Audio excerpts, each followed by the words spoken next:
moment on this conference that I went for in Nairobi, when the South African Minister of Transport stood up in the gathering where there are political parties from all over the world, and he said to me, he said, I want to applaud Liberia because your election was so tight, hotly contested, and President Bouakai only defeated President Weah less than 30,000 votes.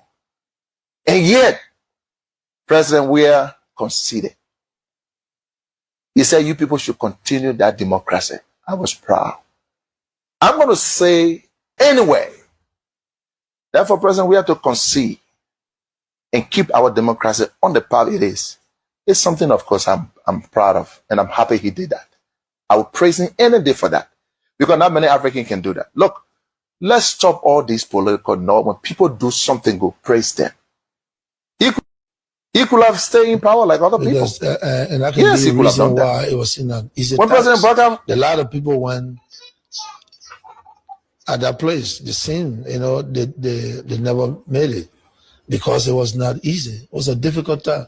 Those that were disciplined, that were ready to work, that were working out every day, that was on time, schedule, who never miss a schedule, or had passion for it, we succeeded.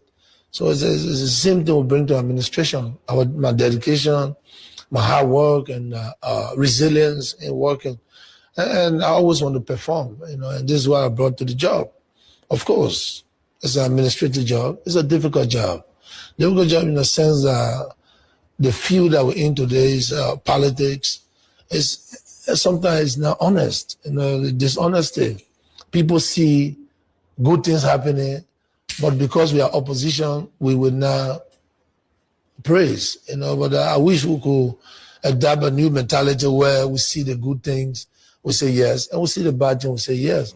That alone will give even the leader of the country the chance to weigh, you know, to see that, oh, I'm not performing here. But everything you criticize, and then nobody take it serious, because some of those things are just mere allegations, you know, and we need fights. Yeah. Do you think some of the times, because of what you've done in 18 months, those who were there before weren't able to do it in 12 years? You think that's why now they're suddenly saying, oh, you know, how is this possible? Definitely, definitely. You know, I grew up in the society, and I was born here, I grew up in the society. And I can tell you, we follow politics in the country. We saw a lot of leaders come and go. You know, and 12 years ago, you know, I, as a politician now, you know, I always, my predecessor, she always get praise from me when things are good. You know, the last time I went to Jeune Afrique, and someone asked me, if you get Ellen Johnson said a grade from 10 to 1, what will you do? I gave her 8. Simply because of maintaining the peace. Okay, and that's something she did, right? And we have to say the right thing, you know, because we are honest people. So 12 years ago, you know, we never have feeder roads or pave or cement feeder road in this country that would decongest our capital. Today you can see it, but no one want to say that, you know. We pave and cement almost 48-kilometer roads right in the city here, you know, so, but nobody sees that. But then what is important for me, those people, those downtrodden that really need for the road to be paved because they, day in, day out, they place muddy in this rainy season, they are relieved because it's raining and they can only contend with just the road, not the mud, you know, so I'm happy that in 1 year and 7 months, you know, I achieved a major road project in this country. I achieved the WISE fee for children that want to go to the West African National Exam Council. And because of what we did, by giving them free tuition, today we have a better results in the WISE. When you were growing up, did you ever have any goals? Did you dream of being president one day of this country? Did that ever occur to you growing up in the slums, in the inner cities of Monrovia? Well, no, I did not grow up thinking that I'm going to be president one day. You know, I grew up knowing that if I work hard, I can be what I want to be. So I think keeping that mentality and have passion for what I do, you know, brought me to this place. And then my love for country and my love for people. During the war, I participated, not fighting, but fighting the AIDS in society and helping those people that were vulnerable. You know, and I think Liberians love me for that. And when I came on board and let them know that, hey, we can change this country, we can do something here, you know, whatever it is. And then I was interested with the leadership. And I can guarantee you, it's not that bad, you know, because what we met on deck, you know, we cannot compare to what is going on, you know. So the lot of a deficit, you know, that we incur, that we are dealing with, you know, but those among detractors would not explain, you know, because when I came here, I said we are inheriting a broken economy, and what we're seeing today is that we're paying debts of all government, you know, and of course that's the right thing to do because government continue. We're not going to cry, you know, we're going to fight to make sure that we grow our economy, we do what need to be done. This is what we want to obey our rules. We want to, you know, the sector, agriculture sector, we want to invest in it so it can help to create jobs. If you look around you, we saw that there was salary disparity, and then we try to cut down wages. So it can help us, you know, and doing our best to collect taxes, you know, and so there are a lot of things we put in place in a short time, and I think Rule of law. So if you follow what happened at the Capitol building, you know on day one while the Capitol building was still in flames, you know the president was at the Capitol in the morning and said that this was the work of talks and hooligans and that people will be brought to justice. The president interfered with an ongoing active law enforcement investigation. He influenced the investigation and he pointed the law enforcement into the direction he wanted them to go. So even without the necessary evidence, you saw a lot of people got arrested. Some of them are still in jail. Those people have talked about how they've been maltreated by state security forces while under the custody of state security forces. They talk about lack of access to lawyers. They talk about ill treatment while in the custody of NSC, who for some reason was involved in an arson investigation. So, and then you had an NSA officer who was lying on the stand and was caught about a judge portraying himself as an officer of the Liberian National Police. So all these things put together, you see a serious decline in rule of law. You see a president who, after a Supreme Court rule that is, you know, the legitimacy of a sitting speaker and say, show complete disregard for that and say he will work with the people he wanted to work with. So this is not just rule of law happening at the lowest level, it's happening at the highest level of government. This is a deliberate calculated attempt by the government to undermine the constitution of law and laws of the very constitution that the president swore an oath to protect. Wow. Okay. Thank you. Thank you so very kindly. But one would say, when we are looking at all of the indicators, I mean, both from, like, for example, you know, the MCC, one of the biggest reports that even investors look at, you know, to make an informed decision relative to investment and etc. And even in Liberia, I mean, a renowned or, you know, organization, whether it be an NGO or civil society group, NAMO, the reports that we saw. In all of these reports, it point out serious challenges to what you've just, you know, alluded to. That is the decline in the rule of law. But one would argue that these are just data. These are just paper.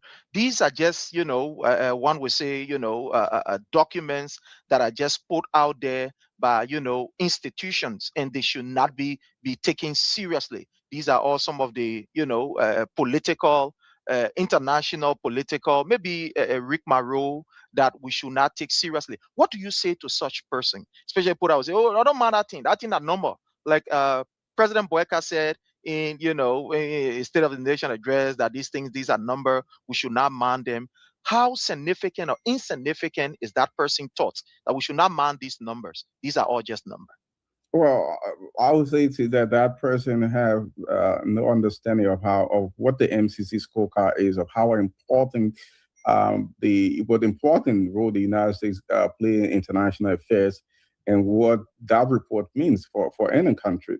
And you have to point out the contradiction and hypocrisy of the Walker administration, because the Walker administration, when the CDC government was in power, was saying exactly that this was just these international organizations, the IMF, were just numbers, and you couldn't trace that into the everyday lives of people. Well, look at the president State of the Nation address. He's quoting IMF data. He's talking about working with the IMF. He's talking about MCC scorecard, right? So it's hypocrisy. People understand that these things are important, but want to downplay it when they are not meeting those benchmarks. But it's the MCC scorecard is important. The IMF reports are very important. They give kind of outlook of where a country is and where it is going. Okay. Wow. Thank you. Thank you. So let's go into the SONA of President Boyka. This gone Monday, we saw the president giving a very wonderful, wonderful speech in his own mind. And less than 24 hours, there were a lot of contradictions, or there were a lot of others, different wordings from different areas. I want to hear from you generally, before we can go into the specific, generally. Before the SONA could even conclude, we saw something that is somebody would say very strange, where we saw the president message was already leaked out to the press. And according to information that we gather, that the SONA had been leaked out a day even before the actual day. Now, how concerning is that? How scaring is that for the president State of the Nation address to be leaked out even before he could conclude his reading of the SONA? How concerning is that? Well, it's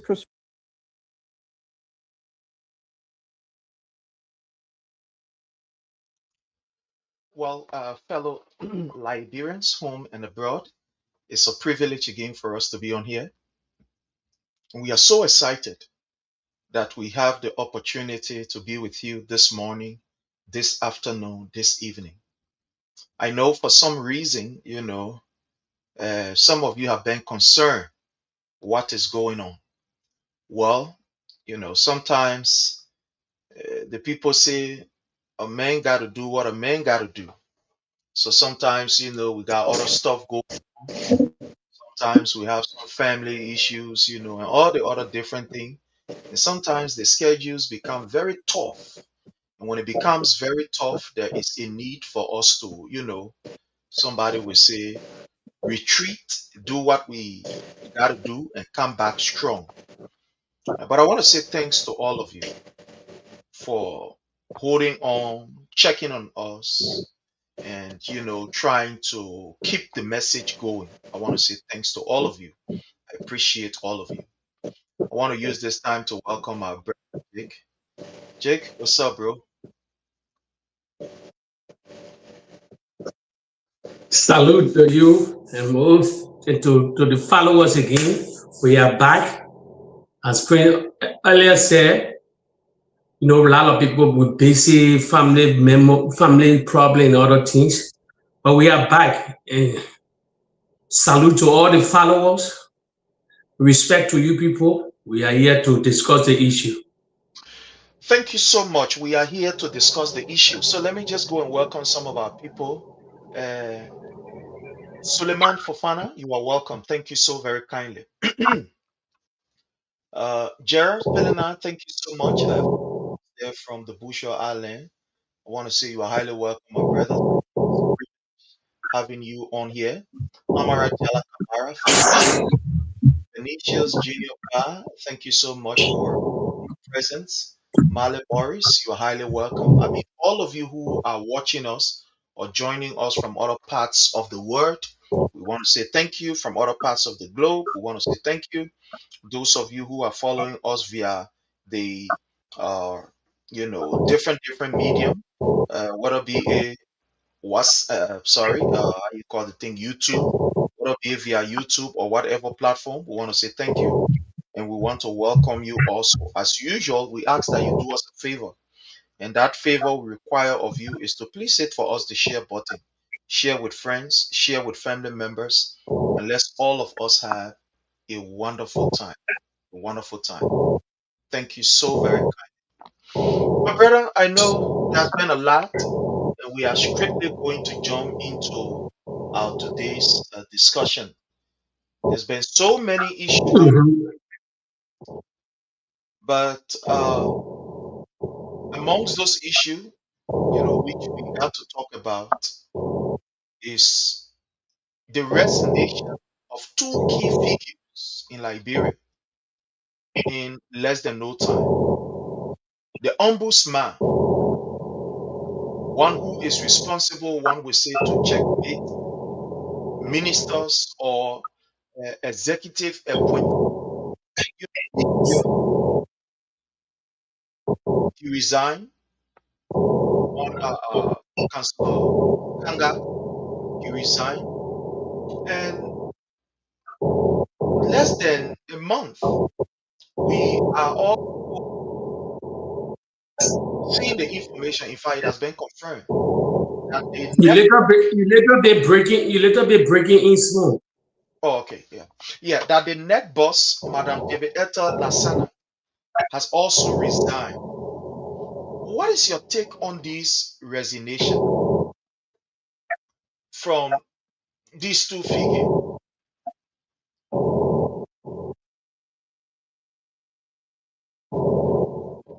Well, Chris, can we? Yeah, but how about the training? The training one that really going on about the Mano River Union, the Guinea want to attack Liberia. Well, we'll discuss it later. Yeah, definitely, we'll discuss that later. Yeah, we'll discuss. Okay, because I guess on intel, on serious intel concerning that the plan of the Guinean government it's not a conspiracy, it's reality. But as we go further, I will explain to the people. Yeah, I guess what intel in Europe from other places, it's a plan. It's not about land grab or whatsoever mineral. It's a calculated plan. It's all in the making long time ago. But we're coming to it. We're coming deep into it. Then probably the followers will share this video. It's very, very important. I don't just come here and say and spread gibberish and falsehood, it.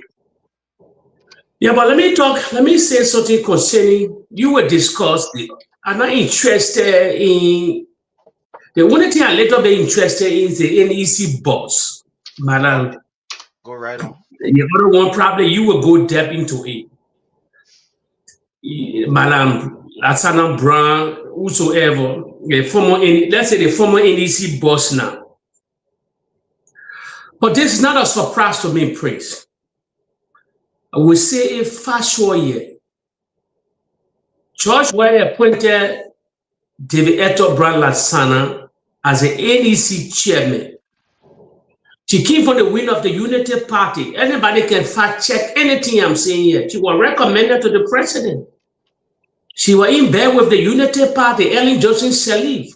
They are all bullies, they are all friends. Somebody recommended her to George Weah because George Weah wanted to have government inclusion, everybody on the table to build a nation. And she decided to put her greed ahead of Liberia. So Liberian people know what happened during the election. I would always say the election was stolen of the hand of Malcolm McCarthy, the former ambassador. Anybody can fact check it. Malcolm McCarthy was a member of the NEC.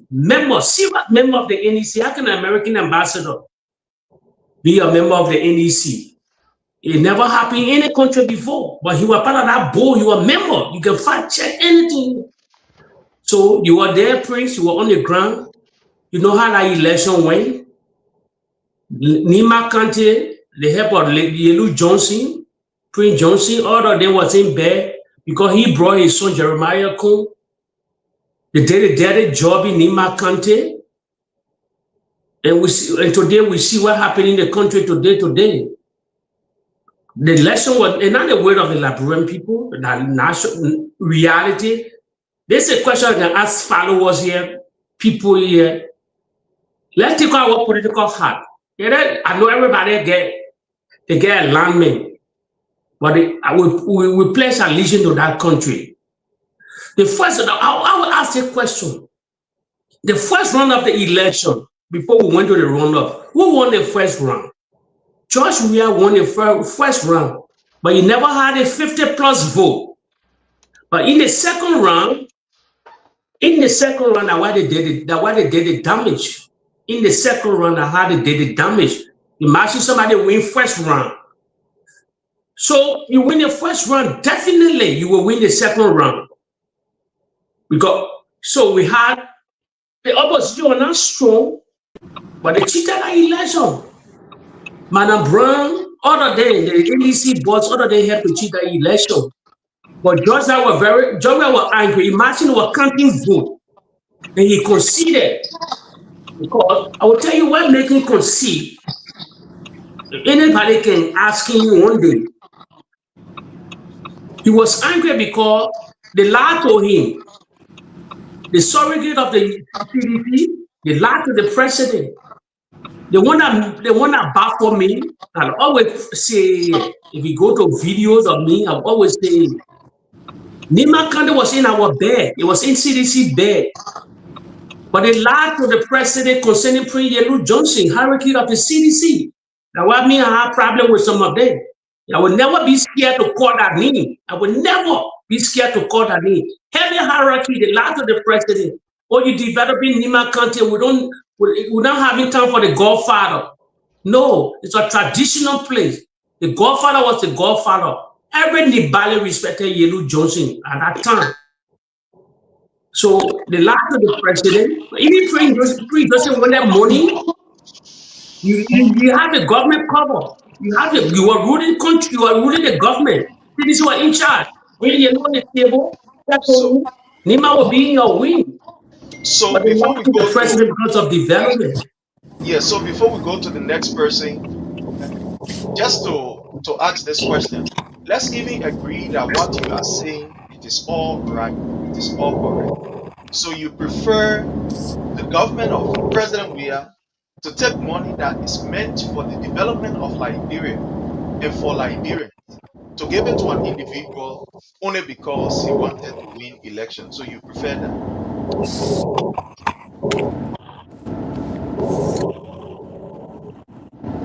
I think there is a delay from your end, but we welcome our brother Leo. Leo, welcome, sir.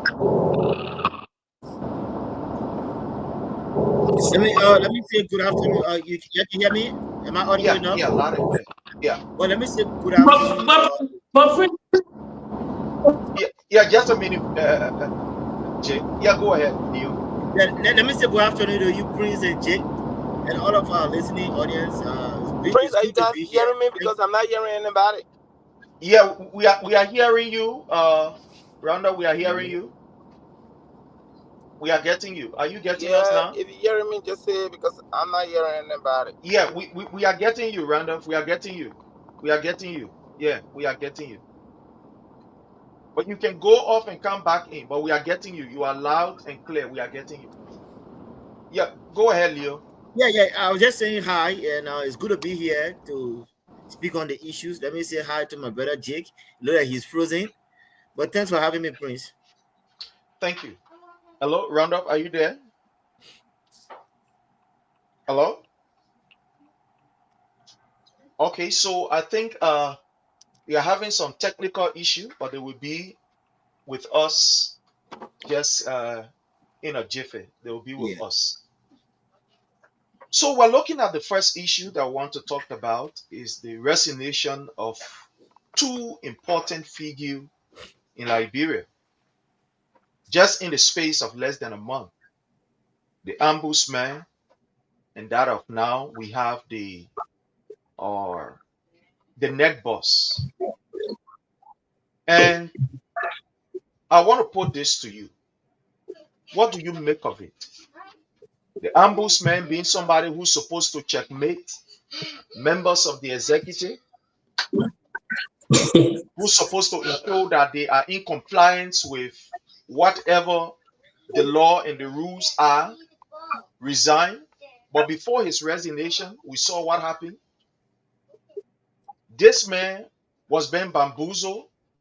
He was being disgraced. In fact, to the extent that he was taken to court by the same very government that appointed him. At the end of the day, there was this allegation of he taking money from his staff or blah, blah, blah, and the rest of it, to the extent that he was forced to now resign. But let's see if Honorable Dogbayu is hearing us. Honorable Dogbayu, are you there? Hello?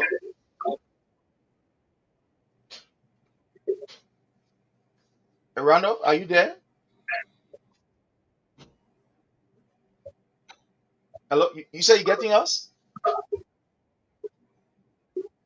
Okay, so yeah, and with the neck boss, we saw what happened to Madame Deviette Lassana. Before she could even resign, this is somebody who was disgraced. Allegedly for some money, they said, she collected, and Joseph Numa Boyka suspended her without not even going through adequate investigation. At the end of the day, they brought her back, and since she was brought back, there were all kinds of things going on. But let's hear from you. What do you make of that? Again, let me say hi.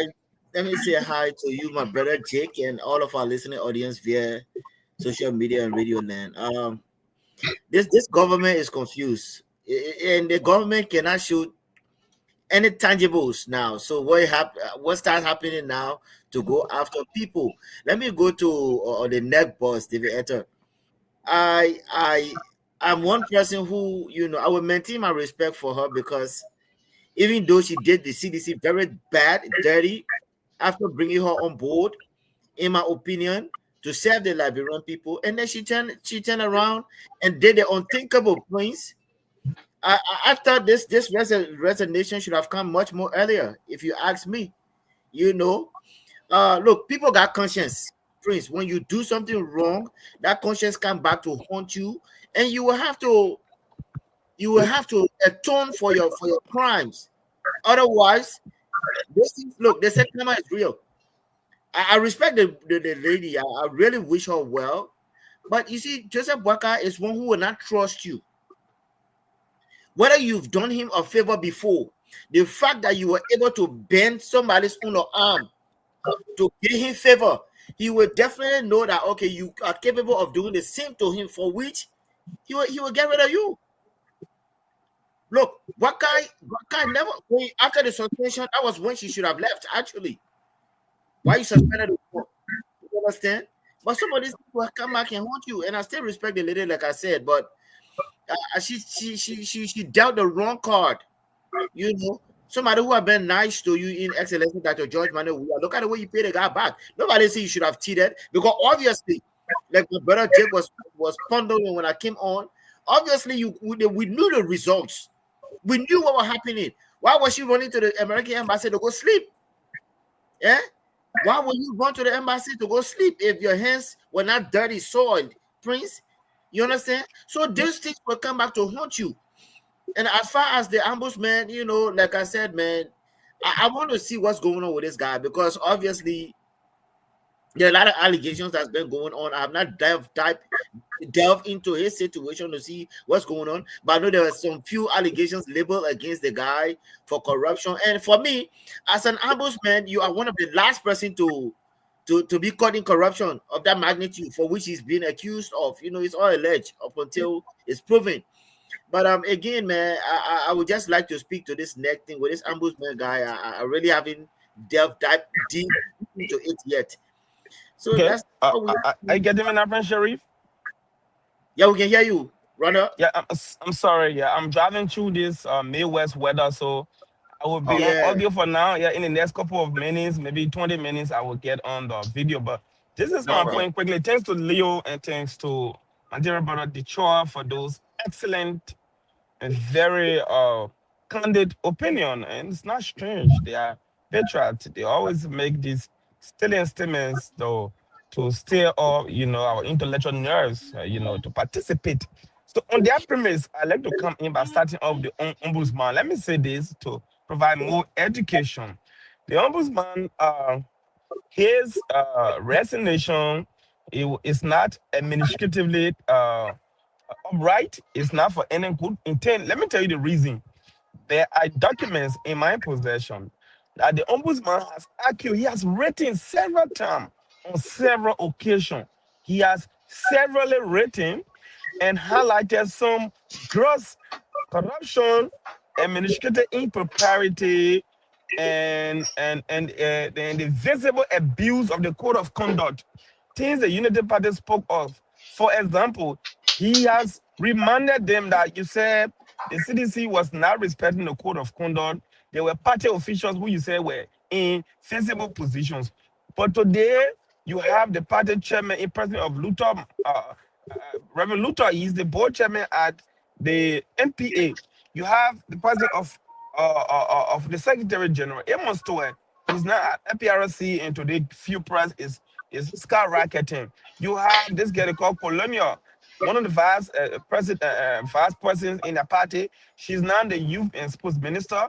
Even though her pa is a minister, her boyfriend is a minister. That's the only family that is so blessed. She is a minister. She's also an official. The Kula Fofana, the names go on. So the reason why this guy has been asked to resign is not because he's really corrupt, but it was a counter, strategy to make him, to tarnish his reputation. Now, I'm not trying to vouch for him yet, but I know if we are just opposing the corruption of the Unity Party and that of this particular ombudsman, the Unity Party's corruption, their gross disrespect for the rule of law, their desire to bend the rule is so colossal any other region in our country. So the reasons why the ombudsman has been treated in that form, in fact, when on their December, I think 6 or 7 program, I don't know, is it 6 or 7 when they had that program? That December program, I'm not December on the 6th. date. It's 6. But in that program, the guy wrote there after the program. That's when they say, because he wanted to know what the source of funding, how they got money in a blink of an hour to start raising party quota. How can the Unity Party who are raising money during the election, doing GoFundMe, in the blink of an eye, they have catapulted their way now as a millionaire party. So those were issues backstage that were raised by this particular ombudsman. So for me, it's not a surprise that he has been coerced, he has been forced, and his resignation has been manipulated. So let not nobody say, the man was corrupt and blah, blah, blah. If you say he was corrupt, why you could not fire him like the way you fire other people? You fire other people from other ministry agencies, you said they were corrupt. Why is it this man you could not fire him? But our president is a serious president. See what happened to the Labrador Airport Authority. The director there, he went, they wrote on the executive mansion website, they said the president has accepted the man request for leave of absence, even though he's accused of corruption. Why you can't give the man leave of absence to investigate if you're really corrupt? But the other man, you accepted a leave of absence all because you want the noise outside, then you bring him back. So selective fire against corruption is terrible. So now you say Finlay is corrupt. So it's just only about his resignation. What happened with prosecuting him if you're really serious? Leo, are you getting the argument? Teacher, are we getting this argument? If you say this guy is corrupt, so when he resigns, it means every corruption. Okay, Semetwe is no longer a minister of finance. Why are you pursuing him in the court of law? Why are you pursuing Semetwe? If the issue is just relinquishing the position that you serve, Mr. Prince Sherry, but the issue is not just about the position, it's about the fact that this guy was fighting the Unity Party government to ensure that they honor the code of conduct, but they were never willing to honor that. That is the core of everything right here that led to his resignation. On the issue about that lady, I don't pity her. She's a wicked old man. She's more wicked. It's a pregnant to the blood. You know what? The white man weep. That's why he sold. You can't play cassava and go harvest corn. So they call it that is a strategic intuitive theory that the brother is using, because when you do, most of the time, I got extremists. Most of the time, dictators, they can eliminate those that help them to success, because you feel if somebody help you, if Prince Sherry help me achieve my success, if I don't eliminate Prince Sherry, I owe him, and Prince he might use me, he might feel what he did for me in the past will be a bait to always control me. So most dictators, most of the time, when you aid them, eliminate you because they want free. They want bring people who are loyal to them, people who they can build, people who don't have stake on their revolution, on their success. So that is the strategy that Mr. Poga is using on this letter. So I don't pity them. Mr. Poga is a funny old man. There's little truth. She is a mother of all foolish people. She's a mother of wickedness. She's the mother of tyranny. A woman who was waiting to lead our country into blood and anarchy. If not for the first certainty of President Weah. Why President Weah resist the result? Why President Weah did not accept the result? At this time, we are in chaos because of a foolish decision made by an wasted old lady. So it's sweet for her. That's why I can conclude on this particular topic. Thank you so much. Thank you so much. You know, my people, when it comes to this issue of the ombudsman and that of the neck boss, this is what I want to say. Let's first of all understand the important role of the ombudsman. The ombudsman, go take tissue. The ombudsman is somebody who is appointed, or he was appointed by the Boyka-led administration to show accountability. Remember, this particular government always talk about the issue of accountability. In fact, it's part of their arrest agenda. It's part of their arrest agenda. They're accountable, you know, and they are transparent, etc., etc. So this ombudsman is appointed in order to ensure that there is accountability, to protect citizen rights, and so that at the end of the day, that people who are appointed in government can be able to follow or can be able to live as per the law that govern ministers. Some of its responsibility are to investigate complaints against government officials, you know, and agencies. Some of the responsibility are to promote transparency, to make sure that there is transparency in the government, to ensure that good governance is followed, that people follow the rule of law as far as the record in the book is concerned, to mediate disputes when people, when there are issues between citizens and government officials, that they may be able to at least mediate, to recommend policy, to be able to improve the public sector, to educate the public about their rights, you know, and roles and responsibility, and to report findings, and to recommend, you know, to the legislator relative to how, you know, a public, you know, are supposed to, you know, be treated and etc. For this man to be removed is not a strange thing. We saw so many signs that point to this man that they were going to remove him. The first thing is, when he was appointed, one of the issues that was being discussed was people who are holding key government offices. He preferred that there is a need. Since the Unity Party said they have come for change, they have come to rescue, they will not do the same old thing, they have come to make sure that the right things are done, that these people must be able to resign their position or take their position in the party and leave from government. That was the first thing he said, that we agree. Since you people say we come in now to do things differently, we come in to show to the people that yes, we are the responsible government, we'll do what is right, you have an option. You either be with the party and forget about the government job, or you be with the government job and forget about the party. Because remember, these were the same people that were accusing members of the CDC. They're saying, oh, these people, they are working for government. Oh, these people, they're not supposed to be in party, this, that. But at the end of the day, when they came, they start to do the same. So the ombudsman said, but my man, you're cleared away now. You're resigned. They got very angry with this man. Say, oh, that's what we bring here for you to can't tell her what you're supposed to tell her. They took that man and they carried him to court. They that appointed him, imagine, they took him and they carried him to court. He was in court. The same people who appointed the ombudsman to ensure that the laws are respected, to ensure that they live by the law, they took him and they carry him to court. He was at the court, up, down, up, down, up, down. Even at that, they start to undermine him. There were people who they planted in his office to lie on him that, in fact, he's doing dealings that are very illegal. In fact, he collecting money from workers and all kind of different stories, according to what they said. They put him to the wall even during the time that they had to declare their assets. Remember that asset declaration thing, fellow Liberians? When Joseph Nima Boyka said he was going to declare his asset, the ombudsman, Councillor Philip, also said to the president, it's not only about you. All of these other ministers that you have around you, they must declare their asset too. Because it's by law. You yourself said it, Mr. President. Let these people declare their asset. Let it be public. They got vexed with that man. They said, but when we're going to mayor your bristle, why they make you questioning us? Why they make you doing like to say no more, man?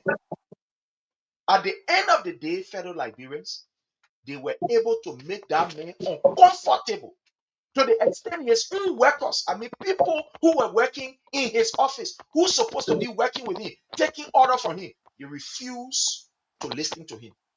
And these things, they were planted, or these people were planted to behave the way they were behaving. They don't respect it, man. Imagine you as a boss, you in the office, and you call maybe, for example, your expediter, somebody who's supposed to carry your document. They say, well, man, put the document and carry Ministry of Finance for me. I'm going nowhere. I'm going nowhere. When you want to suspend a man, then somebody can say, well, you can't suspend a man. Let the man go back to your office. Let the man sit down. Somebody who is supposed to ensure that the letter is stepped and sent. When you tell the man, say, oh, my man, I do the letter. The man say, my man, I do no letter. Give me, and I do no letter. When you tell the man, say, oh, you do no letter, I will suspend you. Then president call, or maybe the president press secretary call and say, my man, don't matter, man. Go be there. Nobody will suspend you. This is the condition Finlay Kanda was in at that particular office. He was being disrespected. He was being undermined. And the only reason which he was being disrespected and undermined was because he was telling the Unity Party, let's live by the law. Let's live by what we put on the book. This was what we told the people, that when we come here, we do things differently. Let's do it the right way. Because of that, they got angry and decided that, look, the mayor will make this place uncomfortable for him. And the best thing he had to do was to resign. After he resigned, because they wanted for people to pour mouth on them, my people, in the simple English way, they say, oh, the man stole money from worker. Oh, the man stole this, the man stole that. My people, if somebody stole from you and you decide to sack that person, what would be your next plan of action? Not to ensure that that person bring whatever they stole.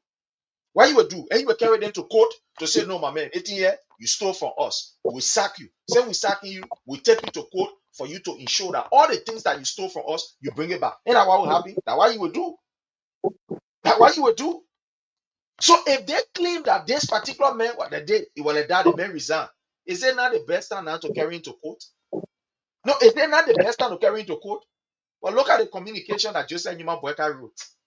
Joseph Nima Boyka said, this particular ombudsman is a good man. The man is a correct man. The man is one of the hard-working men that used to work for my government. When you see the letter that Joseph Nima Boyka presented, you will say, wow, he presented fine report. But then his surrogates are saying, oh, the man, he was involved in corruption. Oh, the man stole money from here. Oh, the man stole money from that. We told you from day one, these people don't have integrity. They don't believe in the rule of law. They don't believe in anything that will be able to save our country integrity. They don't believe in accountability and honesty. No. For Madam Dere-Ethel Asana, we saw what happened. You see, you must be careful how you treat people who love you. People who will say, this person is a professional person, and let them work in that capacity as a professional person and not be bamboozled. When somebody decides to give their all to you and to say, look, let's be fair, let's work together in the interest of our country, be careful how you treat them. Because when you treat them bad, like people can say, it's like a karma. It will come back. And today, what we are seeing happening today, It's just what we've been saying. Madam David Etta Lassana, some of the things she did at the National Election Commission was terrible. Very terrible. The only reason why that place did not, explode or implode was because President Weah was very, very careful and never wanted to allow anybody, individual, to put any kind of dent on his record or on the government record. That was one of the reasons why. So he just, kept some things and managed it in a way, professional manner. Let me finish. I'll give it to you. At the end of the day, we saw what happened. How elections were being. Somebody will say, my handle at that particular place. Some of us who were on the ground, we know what happened. That people were even seizing, people were taking ballot box, carrying it, doing all kind of funny things. Today, Madam David Etta Lassana is being paid in her own coin for the people who she decided to please. And that's why she was disgraced. Because they know who she is. You must be careful. The person who will use you to go steal for another person, that person will never trust you. That's the thing. They will never trust you. Anybody who uses you to do something bad or to do an evil act, that person is always skeptical because they know that they may hear the last time again to the father. I tell you, say you must go call somebody that may cause that person. So I will be very careful with this man. So because they have used her to do things that were unorthodox, that's why they don't trust her. So they put her in a position where she will have no breathing space. So because of that, she said, my people, I gotta leave from here. I'm leaving from here. Because I can't see my light here. I can't see no light. All of us were here when some members of the National Election Commission said they were never going to give David Etta Lassana a chance to even enter her own office or going to close her office. Because according to them, she's supposed to give them some money, which she did not give to them. And at the end of the day, guess what happened? They closed office on her. In fact, they had a protest. So, she's been paid in her own coin. And somebody will say it is what it is. All we can do or we can say is that we are watching the process. Here eating your own baby. My brother, that is it, Neil. That is it on these two people issue. I don't know. You have anything to say in 30 minutes before we go to our next discussion point? No, but I think Randall on the ambushment, like I said, I have not dived deep into it to find out what's going on. But again, like I said, Joseph Boakai, once you've come to do work and his fully pay back for you is to get rid of you somehow. And that's what we are seeing unfold. As far as David Etta, like I said, I still maintain my respect for her. But it's almost too late now, your reputation is already dented. So that's what it is. Thank you. Let's move on to this particular Guinea issue. And I want to start with you, my brother Leo, and we'll go to Jake. Let me just say one thing concerning this. Yes, sir. Go ahead. Yeah, let me say something concerning the Kangame. From the beginning, the man was a political link up.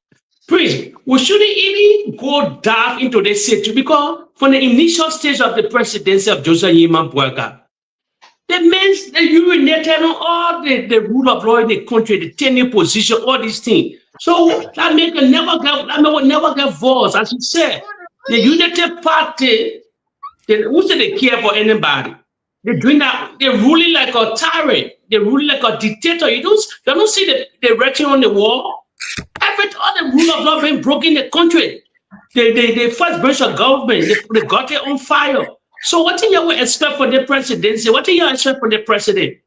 So even somebody who try to hold them, they will teach you, they will sack you.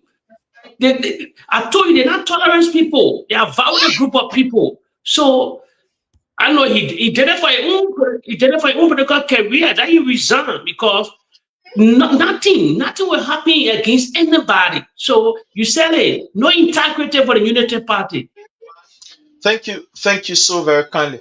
My brother Leo, you've been following, we talk about it, and it's like it is getting serious and concerning with this issue between Liberia and that of Guinea, where in fact an individual was even shot on the Liberian soil.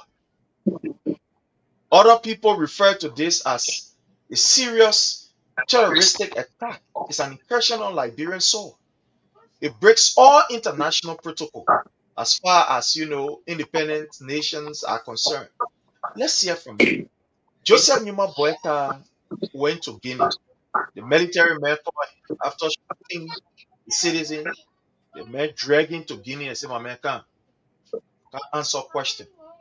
Let's hear from you. What are you hearing from everything that is going on? Prince, again, thank you for the opportunity. What I'm hearing is not good. It's not good. And this is not to frighten anyone. This is just the hard reality, my brother Dick. What is going on now as far as Guinea and Liberia issue, if care is not taken, it's going to be very combative.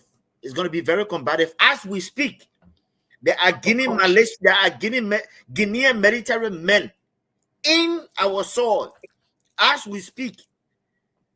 Okay, as of this morning, information, in fact, not info is all there, but behind the scene information that we have been getting, there are Guinean men right in the soil of Liberia, and AFL cannot even go close. But let me say this, this Unity Party, they've always proven to us that they cannot maintain the peace of our country. Let's go back from Her Excellency, the political Maradona, Madam Ellen. She had all the security apparatus. All of the security apparatus, whether it was on mail, the rebuild of AFL, and all of these different NGOs and all of these kind of things that were in Liberia, right? Even at that point, she also did not trust the peace of Liberia. Okay? So when His Excellency Dr. George Manneh Weah was coming in, everybody wrote him off. Everyone said, "Oh, this guy will not maintain the peace." And people expected Liberia to have gone down the drain because while the third president, Weah, was not capable in handling the peace of Liberia. Newsflash, that has been proven that the peace of Liberia became a paramount issue for George Weah. Like I said, George Weah said, even if we don't have food to eat, the peace and stability of this country will remain. But let me remind you, my brother Prince, Guinea has had their way with Liberia. And there's nothing this government can do about it. Because you know why? You have taken gifts from Guinea.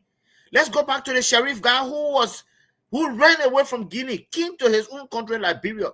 Gregory Coleman went to Saw Beach, fished out this guy, and handed him to kill him. Okay? This guy, look, the Guinean marched into our country. At that time, like I said yesterday, the Guinea have desecrated on the Liberian people. The Guinea pee on our sovereignty, my brother. You know what it means as a military man? You know what it means for a country to come in your country, take down your flag, put it on the ground? It's like taking away your manhood, my brother. That's what the Guinean did. And what did we do? Nothing. There's nothing we can do. When Guinea took our citizens and went and killed him in Guinea, what was happening? They gave you few papers as a gift. Fast forward to today, the Guineans are deliberately looking at us and saying, Liberians, I can come in your country and kill people and hurt people, and there's nothing you can do because you got 4 or 5 papers to prove, to show for it. What Guineans are doing is, look, Guineans know that like I said, they say before the dog bites you and looks in your face. Why these things didn't happen in our previous regime? No. But look, you see, when we talk about George Weah being a peaceful man, you think we just sit down here and just begin to decide to recite things? No. These are factual things. President Boyka cannot maintain the peace of Liberia, and this is going to get even more chaotic. I see the president got up their money running to Guinea. Why do we have the Guinean ambassadors in the Guinea ambassador in Liberia? To handle things on a more diplomatic process. The president took himself flying to Guinea. And the Guinean president, they already told him, said, look, we want our piece of land. Whether you fly to my country or not, I'm just giving you now a breaking news. The Guinean president said, "Look, Papi, you can come here all day. That land we want it." What did Sierra Leone do? Just as in last Friday, Sierra Leone sent a heavy, massive delegate of military men to Guinea, and one that process shouldn't happen again. What is happening with Liberia, my brother? Wow. EFA is not ready. 2,000 men, 20,000 men. Thank you so much. My brother Jake, let's hear from you on this issue. Yeah, let me say something. For me, I would think I will raffle people here. There's not a conspiracy. I'm going to think out of the box, Liberian people. I'm going to share this video. We know about land dispute long time ago. We get land dispute. I'm going to fact check anything. There's a beyond land dispute. We get land dispute in Africa, Cote d'Ivoire, that Cote d'Ivoire region, and Guinea. Let me say this to these people. Let me say to the father. There's not a conspiracy. There's a plan trying to, by the Guinea military leader who is president now, Doumbouya. We know Doumbouya in Europe. Doumbouya came from France. Let me tell you, Doumbouya don't have regard for 80 years or 82-year-old main Republic of Liberia. Let me break it down to the father. There's not a conspiracy. Serious intel here. Let me tell you something. Guinea, Conakry, Doumbouya was in line with Russia, Iran. Iran got one of the biggest investment in Guinea. You can fact check anything I'm saying here. What Doumbouya trying to do now? Doumbouya trying to pay back. We are allied to America and Israel. Liberians are taking everything on here tonight. There's not a conspiracy. What you call land grab? You're not talking about land grab. You want revenge on the weakest link. Because Doumbouya and all of them, they angry what happening to Iran. Because all of them were in there with Russia, Iran, China, all of them. You can fact check anything. So what Doumbouya trying to do now? Because the war that going on in Iran and America and Israel, Doumbouya trying to tackle Liberia. And the reality, you start talking about land. This beyond our land grabs. No, this beyond the borderland. No. What Doumbouya ain't do it long time. No. Doumbouya trying to now tackle the ally, the country Liberia, because we get serious relationship with Israel. We get serious relationship with America. So all of them feeling the pinch now. So they say, okay, what we can do now? We can jump close to Liberia and attack Liberia. For man, I'm thinking I'm thinking. I'm not thinking about land dispute or Mana River Union or they get mineral in that land. What Doumbouya trying to waste his army on the Republic of Liberia? You want to think about the past Liberia? Because we are allied to America, we are allied to Israel.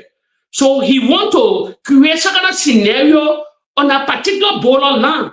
As Leo said, if you look at Guinea, if you look at Guinea now, they are already unleashed thousands of the military people to the borderland. And Leo said it's just a matter of days. If the Mana River Union thing go good according to what Baka went there for, day after tomorrow or any day from now, Guinea are ready to attack us.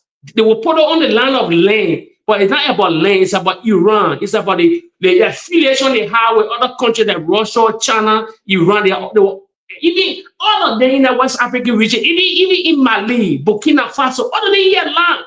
Once I see serious Jara sitting there talking about they want to side with America, they won't get in relationship. No, your ally is your ally. Your ally is your ally. Let me tell you something. Joel have a serious relationship with the Israeli Prime Minister. Serious French, the very friendly friendship beside become president. So if the T10 right, if T10 left and Prince, we cannot match the Guinean army. To tell you the truth, we have 5 million people. We don't even have 5,000 military. We don't have 5,000 military. Why we taking arm left from? We're taking arm from Turkey. Who is Turkey? Turkey in line with Guinea. They're all Muslim country. You think Turkey will give you arm? You don't look at the big picture here. Nobody will be cowards here. Will not be afraid to start saying the reality here. This is beyond land grab. No, it's not about land. Dumuya won't put a mind in the West African region. You know what? Dumuya cannot trust Sevelun because he knows who is a Malabio. He's an ex-military. He had connection with England. So with Liberia's a link door right now, Guinea believe that Liberia don't have military. They can do anything to cross our border. They'll say, oh, because of dispute. No. He want a revenge. He want target American ally. They targeting the American ally. They can in a particular playbook. I hope it not happen. When it happen, we need now Liberia to protest. It's time now to go to the American embassy and protest. Or those in America to get a witness in America, go to the warehouse because they're targeting the ally, they're targeting America, they're targeting Liberia. We have a similar flag, everything like that. You think Iranian people don't know? So there's beyond us, there's beyond what you're thinking. For me, I say I'm here now. You're gonna think out of the box. It's reality. This is beyond what Dumuya can tell Ahmed to go to the Liberian border. You think when George was in power, Dumuya can do that thing? Because Dumuya knows George was friendly with the Israeli Prime Minister. So we gotta take if we take care, and Leo said, anything can go down, anything can happen.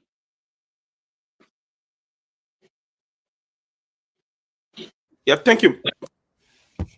Thank you so kindly, my dear. Yeah, take it from there, Honorable Way. Yeah, thanks to Detroit and Leo.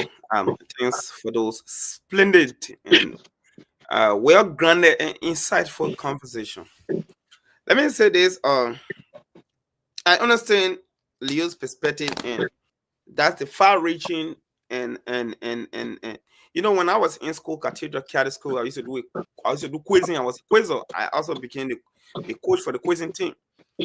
There's this animal in New Zealand, they call it tuatara. The tuatara is the only surviving species. You only find it in New Zealand. That animal is the only animal with 3 eyes. The third eye is behind. They call it the parental eye. That parental eye. Those days, people who can see things far beyond the obvious will call you tuatara with parental eye. So I see Detroit try to use his parental eye to focus. Yes, exactly. Yeah, to titrate, perforate, and enter the issue and open people are and that's smart thinking we call the superior logic, right? And I understand, I try to connect the dot, right? And even talk about Iran. Quite recently, Iran blatantly went and shoot Liberia's flag. These are indicators, you know. These are indicators, you know.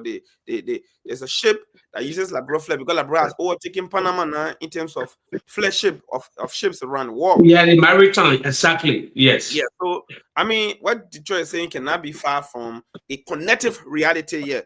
You know, in terms of using a parental eye and thinking beyond the horizon and thinking and being, you know, a real thinker, and I respect him for that. Just to iron on to what he said, given what their own argument is a land dispute, there are few hold to bow here. If you say land dispute, first thing is this. We all know the historicity, the Northwest Boundary dispute in 1907. There has been a long-standing history between Liberia and Guinea. The French on the north when they were encroaching, while the British were on the east when Governor Charles McCarthy of Sierra Leone was the governor there. In fact, that was the reason why Liberia declared independence. In that time, Buchanan, what you call Buchanan is Buchanan. Buchanan used to be the post city. And that were 3 colonies, the Mosurado, the Grand Bassa, Cove colony, and that of Mississippi in Africa. So that time it was the ship called Little Ben. When it came to Liberia, it refused to pay custom duty. At the time, the last agent of the Commonwealth of the colonial period was Joseph Jegan-Rawa. He seized the people's ship. When it made the governor there vest, they came with reinforcement. They seized another ship belonging to a businessman called John Say, and then they carried that ship back. They took the Little Ben that they now paid custom taxes. They carried that ship and they also seized another ship from Liberia. It was how Liberia carried complaint to the ACS, and the ACS advised Liberia to declare independence. It was how Liberia declared independence. So some of those factors was the issue about laying, and also the custom duties. The point I'm making here is this: Guinea has always had a history of Liberia. Now, if you say it's land issue, this is the part I want you to get. Then today you're going to settle dispute. Detroit, somebody went outside and beat your daughter. Your daughter came and complained and cried to you. Then you go judge the case instead of going to Leo house or somebody else house to judge the case. Then you go in your house where the BUA to go judge case. That is gallant stupidity. That is maximum security risk to the apex. I don't know where the other logic comes from. I don't know where the other reasoning comes from. Burger, who is weak, fragile in appearance, his physical morphology low deformed. You see him looking like when Senate tried to transfigurate. You see him in that deplorable state. You go stand in front of a structurally balanced Dumuya. You say you standing, you go negotiate in the man house. A man who came to power not from the tenets, not by the tenets of democracy, but by instituting a armed coup against a constituted leadership. You go in front of that man with your hand, you can walk inside for way. You think that citizen headquarters that you can go and break down. You think that's the situation there. So Mr. Bouakar's attitude is making us very vulnerable. At the first thing about everything that's happening. These guys have energy to enter citizen headquarters and break down people's homes, bulldozer. Right, you can go on the boulevard and break down peaceful homes. But it took 73 hours. You could not respond to the border. So the real issues have been raised by Jefferson Koji. The real issue that is provoking that we know of, at least, even though all this is happening, but you give the poor reason. Nyimandi, who is your Minister of Internal Affairs, has a private company that is going and money sent to the river on Guinea side. The people discovered that instead of money sent, you money mineral. Man, you know, this is what I want you to think about. You were thinking wisely. I want to think wisely. I see posted up, young people that say, "Oh, the youth want to reclaim the land." Do you forget that it was that same place that they killed that guy, that sedition? What his name? The sedition who died. That's Giziga. Humanity has malicious. Humanity has soldiers. Momo. Sarah. That was Momo. Today, that same place in less than 24 hours, the people coming outside with a single barrel, guns and arms. Who gave them those arms? Are you thinking how those people get the arms? And you say you got small arms agency in our country. So are you telling me the people of Lofa, they got ammunition sitting down? That is a deep thinking I want us to think. So what was happening was that those groups that came outside are private people that have been working for Yimane. Yes. For people, these are places during elections that citizens can go. It's a no-go zone. Most of the votes coming from Lofa is from that region. So I hear people saying the you. Okay, what I tell Tomorrow you mute. No, I'm not mute. Run up. Maybe you don't want mute. I'm hearing you. I can hear you, sir.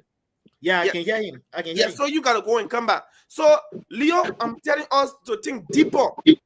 What we saw in Lofa in 2 days, you saw young people coming outside with arms. Yeah. The people been accusing Yimande of money in that area. Those young people are minors. How they got those arms? Yeah.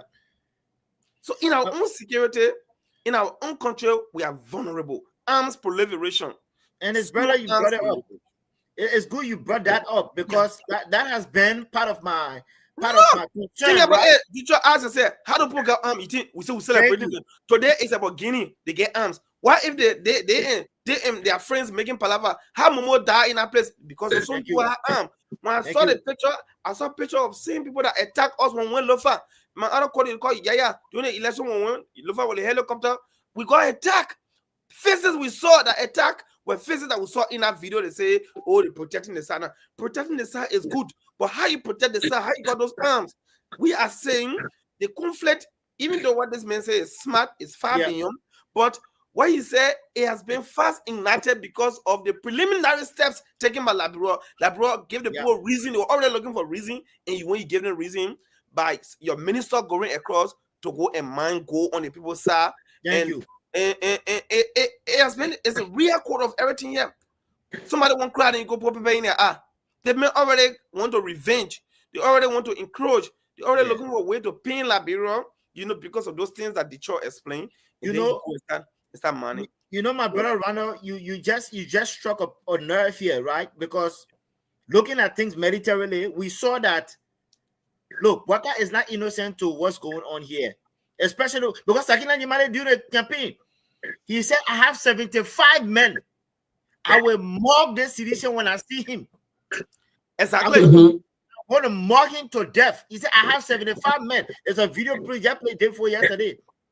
Well, boys, all of a sudden, when Guinea decided to come to Monrovia, you saw brand new single barrels. Again, the videos are there. Brand new single barrel. look, please, my brother Detroit and my brother Rana here. No one will have the bravery to stand in front of a sovereign country military if you have not had some kind of training. If you have not had some kind of training, those guys within the space of 24 hours, they were already ready. They were ready. The spokesman said, "Oh, the youth going to protect the area." No. So they already knew. So they had signals. They had signals. Another part to just honest with Leo and conclude on this point is that today the Liberian government, I saw 1 week release they wrote. They said, the Boga is going there. Something in that release that I want to read. There is a point that online they say local sources indicated that the Solomba border community, the Guinean troops, into a territory claim. They use the word claim into a territory claim by Liberia. Now, I vehemently disagree with that word claim, and it comes back to the argument we're raising. Thank you. Leo, are you there? I'm here. I can hear you. Yeah, you went blood. You can hear me? Yeah, the network keeps fluctuating. It keeps fluctuating. Yeah. But I can hear you though. I can hear you. Go ahead. Yeah, so today our country, the executive mansion did a release. And it said a land claimed by Liberia. The word claim, I disagree with that word. Now it comes back again to what we're saying. What the government know that we do not know. Somebody, your land that you've been owning for almost 200 years. Somebody come and encroach on it. And then you go into Guinea to do negotiation. Then your government come and make a release. And they didn't say a land owned by Liberia. They did not use the word own. There's a difference between own and claim. Yeah. This phone is mine. No dispute. When you want to take the phone from me, it is you that claim it. It does not mean that it's claiming. Yeah. So I took zero exception to that word, and I think that word was carefully and deliberately written by our government. Yeah. Right? Claim to reference a territory that is not in question by us. They are the one claiming it is. You already accepted defeat as a Liberian. You already accepted defeat that the land is not for you. So it's possible that we can get the land back. Yeah. So the use of the word claim is inaccurate, it's misleading. Yeah. So Liberia has exerted authority, sovereignty, historically undisputed territory for all those years. So it is the Republic of Guinea that is advancing, competing, and unfunded claims here. So the government to be worrying and saying, and the land Liberia is claiming, it suggests uncertainty, weakness, frustration, and leaving room for people to say, let's go negotiate. Yeah. That's the first sign of weakness by our government. So but Rana, we had a land before Guinea. We partition our land before Guinea. Yes, the land is for us. So the one for the government to be using the word claim. When you read Guinea constitution, even in Guinea constitution, I have a copy. Even in Guinea constitution, I will send Sonny just now to my brother or to pull it up. Right? I will send it to Prince to pull it up. I translated it into English. Even in Guinea constitution, they will tell you about that land. I just sent it to the man. And then the English translation, they will tell you what is the border point between Liberia and Guinea. They will tell you that the river in their own constitution. Then now our government making a statement and they're using the word, a land that has been claimed by Liberia. That is a sign of weakness and vulnerability. It seems that Boga have already gone into business with the Guinean and they know what is going on here. But Dumuya know the president is weak. I'm coming. I'm also thinking that. Let me tell you something. Let me come in quick. Let me please before I lost. Okay. I'm also thinking Prince Sherry, and this is why quote me. I'm also thinking Joseph Boga knows that he cannot win election 2029. Joseph Boga knows that he has lost the confidence of the people. He's looking for a way to declare state of emergency so that we cannot go to elections. These things are possible. Yeah, but it's far. It's still far. We get 3 more. You get 4 more years. Yeah, I just want to make that point because if Guinea encroach on our land, they take air and declare state of emergency, the constitution is suspended. That's why you see Boga acting weak and let's say on the whole Guinea. He laying the groundwork now, yeah. So I just want to end and I see Guinea constitution. And you are right. For me, I look at this whole thing, just from the perspective that you've just, aligned just now, on Ogodowayo. Once our land, even if it is 0.5% of our land, is occupied by any invading force, that alone is a reason why election should be postponed. We're overlooking this thing, but it's serious. Even if just a small portion of our land is encroached on by any foreign force, that could be a reason why Joseph Numa Boyka will say, my people cannot have election because But we'll get 4 more years. We'll get 4 more years. my brother, It's just happening in 2026. In 2026, go 5 years. How can you cannot declare? You know, the constitution gave the constitution gave the president the right to declare set an emergency. No, For the 3 more years to election. What are you talking? This is what I'm saying, right? Mm-hmm. These people have started the process the of groundwork, seeing yeah. if it is possible. And they are It was saying in that it's possible. 2029 early. Yes, I'll be scary. But we're in 2026. Yeah, I'm coming now.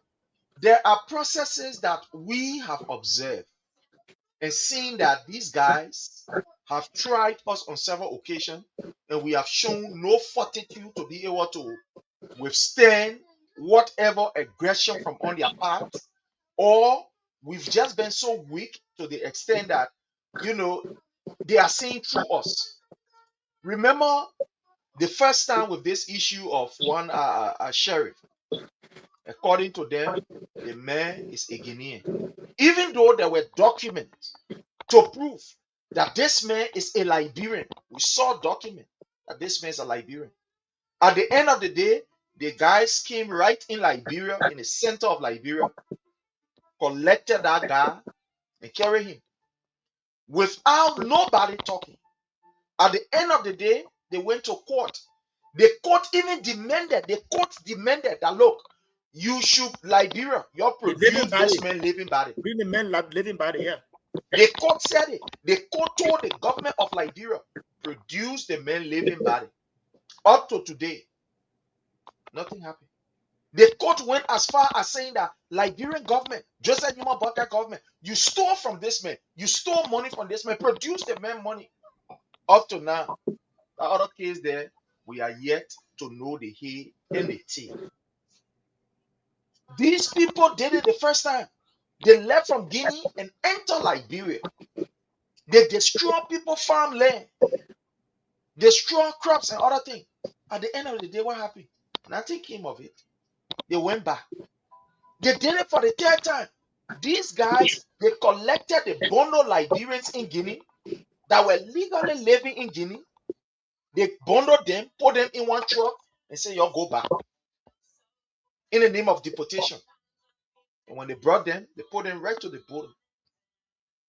At the end of the day, our government could not even mention a word. They didn't say anything. So these people are testing the system, my brother. They are testing the system. And they have tested on several occasions, knowing that the system is weak. But again, this could be a play of these guys planning something for 2028. And we'll be saying that we say, oh yeah, we're going. But at 2028, the men are looking at. Any North Star in 2028, the team talking about being that election postponement, we got to carry ahead, we got to 10 on the other side, we got 10 on this side. Who knows? What are Joseph Numa Boyka doing the same thing that was done in Guinea? Where the president brought in a nephew and said, oh man, you know what happened? Like, this year, somebody, one fuller man coming to, oh, you got come here. Just grab me something and wait, put me somewhere, and you know, put something and lay fuller bread near me and tell the people, say, if you need overthrowing. Yeah. Similar thing happened right in this, how you call the place? Equatorial Guinea. Thank you, Equatorial Guinea. The man looked at it for long, he knew that he had no chance. His chances of winning was so very slim. The opposition was convincingly. Yeah. Even the international delegates that went there, they Like were Mabulu, yeah. He played a fake coup. At the end of the day, quite many times, man, I know what happened. You overthrow me. You can't overthrow me. Let me go somewhere and go sit down. But we've been flagging this thing. This is a possible scenario. It's possible. It is possible that Joseph Numa Boyka, what he's doing, he is fully aware of what is going on. But again, what we are shown to the Liberian people, that look, the people cannot trust this government for safety and security. The people cannot trust this government. Because if a serious government will be facing such an issue, and you cannot even tell the Liberian people what is going on, But now we just talking about land. That we don't want talking. That whole land business that we don't want bring it up. In our government, as far as we concern government, have not issued any serious statement to tell the people what is obtaining, what is going on. And I'm cutting up, Prince. There was Yes, COVID. sir. There was COVID in the country. People are holding George Weah at a higher esteem and say he was not doing nothing, even though the whole world was affected by COVID. So there he's sitting there, like I said, it's like a father in a home. If somebody can grab a daughter and rape that daughter, then he say, "Let's go George case." Then you go to the person, "Oh, you go George case." Look, let me tell you this. I'm saying this. I posted something today in one of our chat room. I don't normally dream, but I had a dream, a revelation, where the issue escalated. It escalated to the extent that ECOWAS came in. ECOWAS decided to talk. Guinea did not listen. They got to send troops to help us. Even though in the end the issue de-escalated, but there was serious tension. Prices skyrocketed. Things were hard. And that phenomenon of 1990 was felt by me. This morning, as somebody who lived during the war, I was in articles. For our generation, this generation is most of all where we felt the war. Everybody on the street. So what is happening is a serious issue for the Liberians. Very serious issue. I'm not somebody who can talk about dreams. I want me work. I can dream every time, but I can forget my dream. But most of the time when I remember that dream, I can always take it very seriously. And from what we're seeing from our government, the posture of our government, the careless posture from our government, very careless posture, it scares us. It scares us, and some of us with our investment in that country, with the discrimination we've gone through in other people's country. It makes us to be patriotic. No matter what happened in Detroit, I've been to Europe before. I know what it means to be in Belgium among these people. No matter what happened. So this Liberia is the only place we have, and Joseph Boakai is playing gamble because he knows that the future is behind him. He has no future ahead. He has no future ahead. And this is a very sensitive matter that our government needs to be serious about. My brother Randall, we are all looking at Guinea, right? I just want to take my attention off Guinea and look at the Malaysia men that we have inside Liberia. We may be looking at Guinea. Guinea is publicly displaying what they want to do. Again, like I said, let me speak to my brother Detroit. There's always a build-up to a bigger event. We saw before our Uncle Sam here went into Venezuela. There was a build-up. There was a 1 year build-up. What we did, what they did, the Marines went on the sea. They started possessing small areas. On the final analysis, went into Venezuela, took what they wanted to take, and nothing Venezuela did about it. And somebody will say, "Oh, that bigger power versus smaller power." Nah, there is always a build-up to a bigger event. This is what Guinea is doing. But I want to take my attention off Guinea. We have armed men inside Liberia. Look, I always say the way you treat your citizen determine how the next person will treat your citizen. Sakila Nimale said, "I got 75 men, well-trained men, and we will mob a situation when we see them kidding." Few seconds later, Guinea men coming into our border, our sovereign land. AFL did not live for finger. We saw youth with brand new single barrels. What gave them that audacity, the mindset, the tenacity to say, "Oh, I will go and defend a sovereign country military." Yeah. If you have not had a treaty, that's where I want. If this government was serious, Shall we don't forget to put up that Guinean constitution? yeah. Yeah.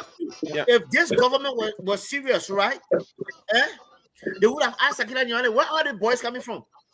Yeah, where they come from? Where are they coming from? With brand new single arrows, with the mindset of they are going to counter us a legit military, and you cannot even face it with single barrel. If you've not had what Guinea is doing, that again, you will come back and tell me President Boakai is not totally innocent to what these guys are doing at the border. All of a sudden, you went and built a $20 million mansion in a scene for you. Was well protected, but not by the AFL though. It was just young guys protecting that building. People went there, they saw Malaysian men, well armed, all the AFL. These boys are well trained. We are talking about, we have men inside Liberia that are looking at Fulani henchmen, all this kind of stuff. All of a sudden, they went to one innocent man and said, "Oh, Reverend Guma paraded him." Did we hear anything came out of it? But anybody say I got 75 men well trained, and you think Baka tend to what's going on? No, it's a bigger plan, and those are all you see. Whether Guinea wanted LeBron land, whether LeBron wanted Guinea land, but that's not my concern. Of course, it will concern me. But what I'm concerned about now, those guys that are well armed in Liberia, that are threatening the lives of citizens, those things can come back during election day. Nobody can vote for you. The boys are already well armed. What can we do? Take Guinea out of the equation. What are we going to do? Wow. So that's why I want us to focus our attention. But go ahead. Definitely. So here's the communication. Here is it out here.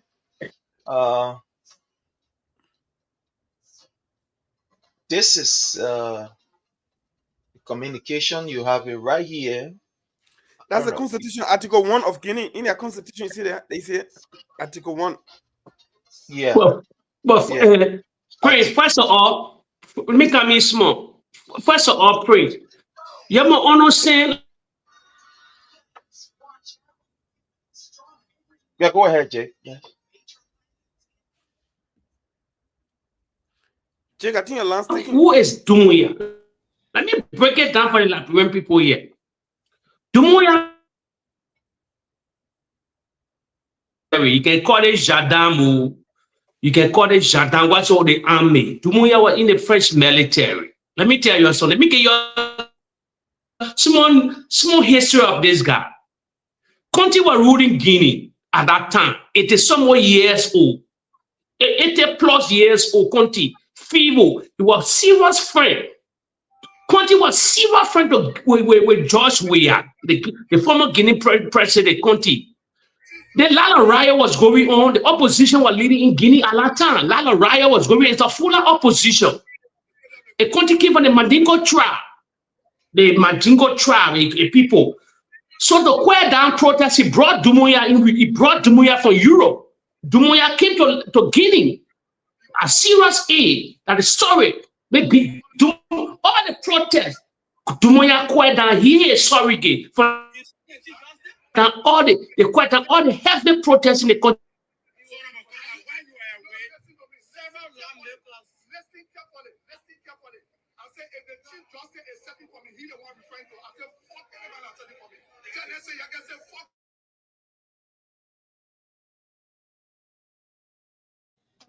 Yeah, Jake. I think I think he feels there. Let's peruse it. Yeah, so here is it. Let me put this up right here. So it says here. Yeah, here is it. There's the English version. Active on the border between France, Guinea, and Liberia. Signed on January the 13th, 1907. First article. This border between France, Guinea, and the Republic of Liberia starts from the point where the territories of the Satia meet. Leon from France, Guinea, and Liberia, located on the left bank of the Malos River. From this point, the border followed the left bank of the Makona River from a certain distance before leaving the river to join the watershed line between the river basin. This is it.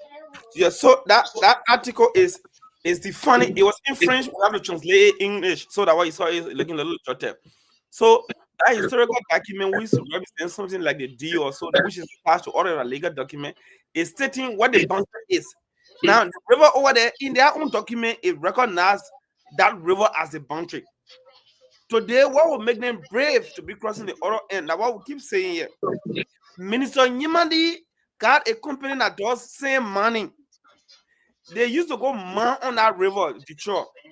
They used to mine and go on the Guinea side. When they went on the Guinea side, they started mining different minerals and getting into conflict with the Guinean.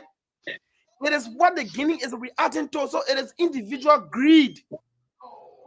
You see, Nyimandi and the president, You know, they are inseparable. All the things that been happening, you know, they were rape on Yimandi, president not do anything. Okay. Let me ask you, Randall.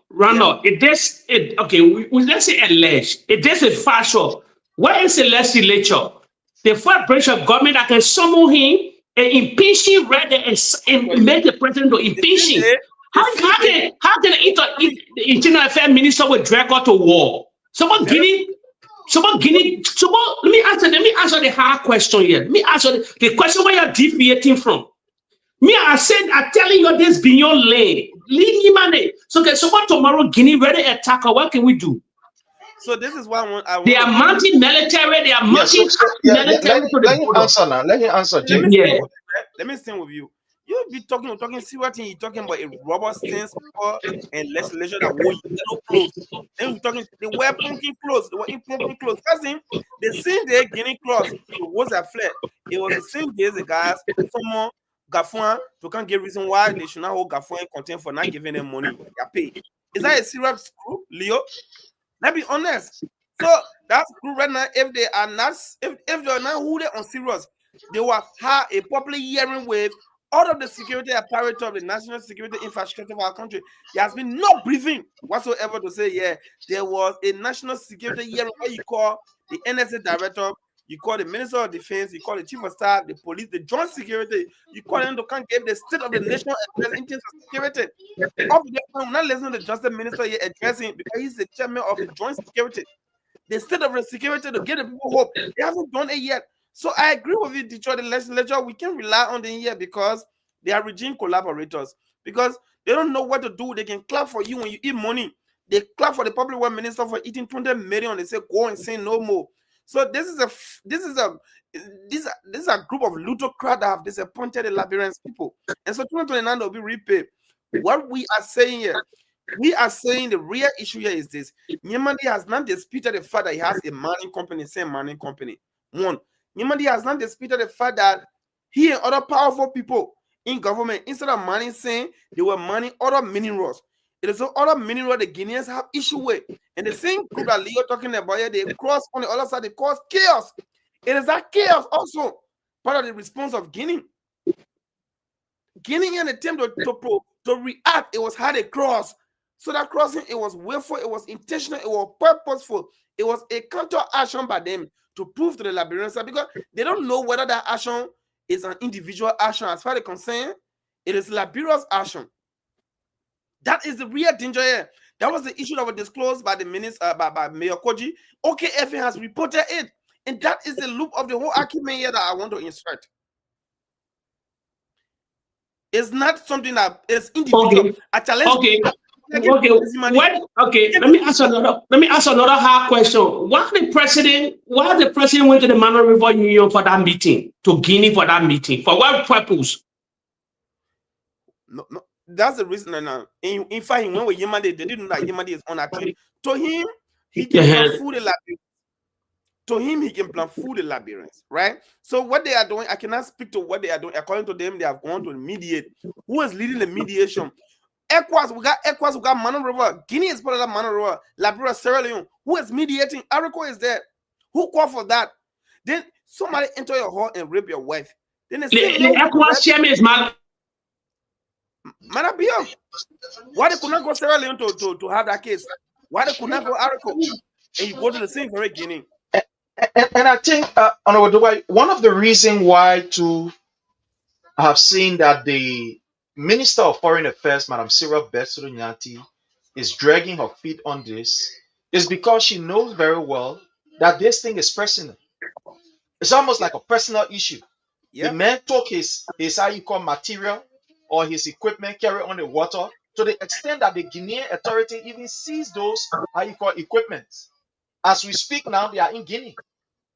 So it's like with all these things that are going on, Madam Sarah Betsoro Nyati, she is fully aware that this thing is an individual thing. Francis Sakila Nyimale decided that he will do whatever he wants to do without listening.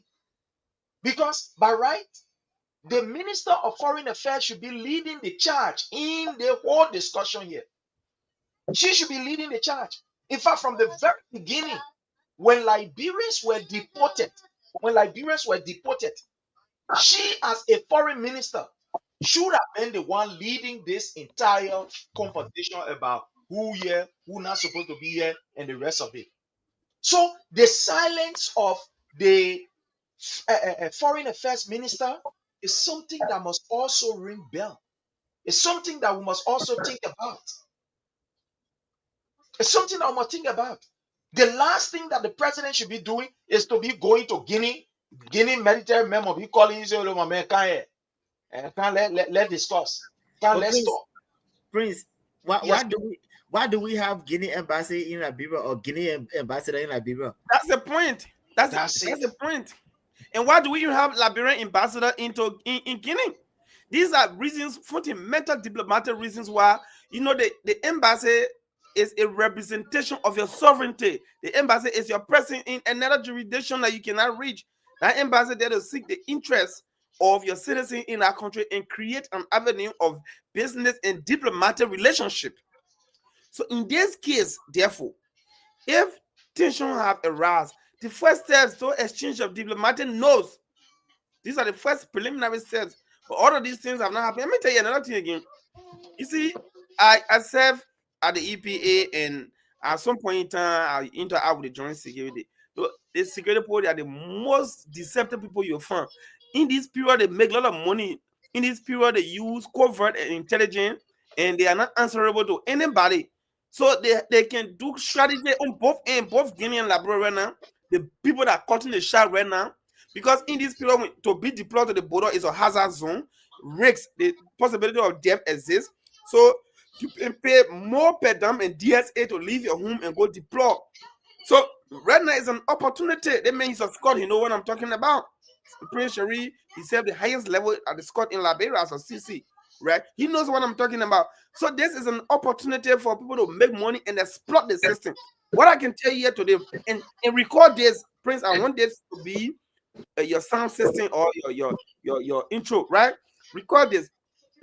Liberians should brave for mass untold suffering, delay of pay and salary, because our government now is going to prioritize security. They're going to divert the money. Sorry, the money will be withdrawn from the system for security, but it will not be used for security.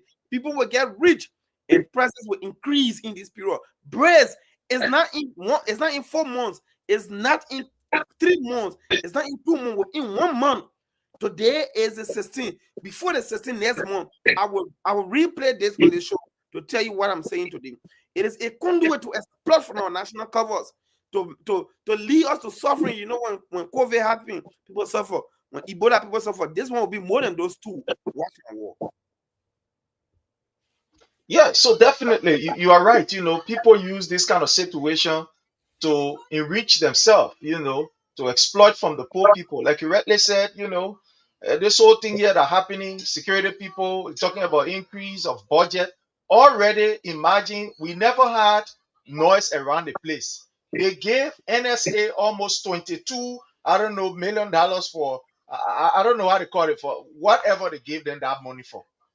So imagine maybe they were predicting the conflict. Maybe they were predicting this conflict. Yo, you don't think so? Because you saw in this budget 2 months ago. So that what we're saying here, the government knows something that they're not saying. Sure, the government knows something. And there were money allocated to, for example, the Ministry of Information for, according to them, intelligence. The Ministry of Justice for intelligence. I mean, they just put money in the budget to all these different ministries and agencies for intelligence. But they could not just their intelligence to prevent Guinea. They could not intelligence to prevent Guinea. Even the money there for intelligence. So where all the intelligence money go? Preach. Yeah. Let me ask you another hard question. Why you're deviating my question in here? Let me ask you another hard question. Okay. Let's say Nimale crossed the water to trade or to do money in another place in Guinea. As Randall said, they confiscated maybe a property or a machinery and whatsoever. There is my point. You're not catching into the whole picture here.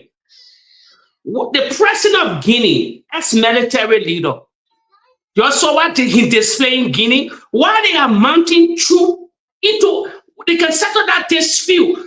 why the president of that country now will be mounting heavy military to our border?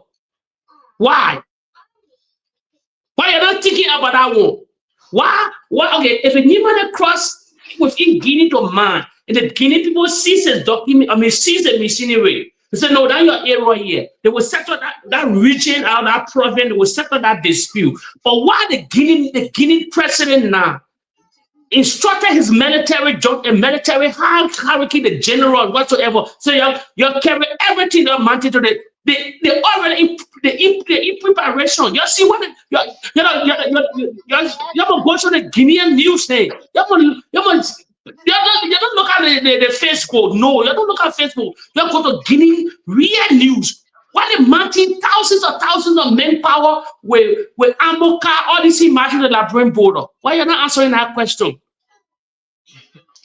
I don't know. But the thing here is Guinea is now in what we call a prepare move to strike. So they play no time. They are in a prepare move to move. You know, they just waiting for that particular last command to move. But again, so that's what Leo said it. You can just start. You play something before you start implementing nothing. It was in the making for me. It's not when I tell you this is not about the land grab whatsoever. This is beyond what we're thinking here.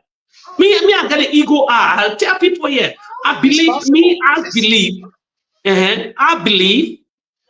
You got Iran, Russia. They have heavy stake in Guinea.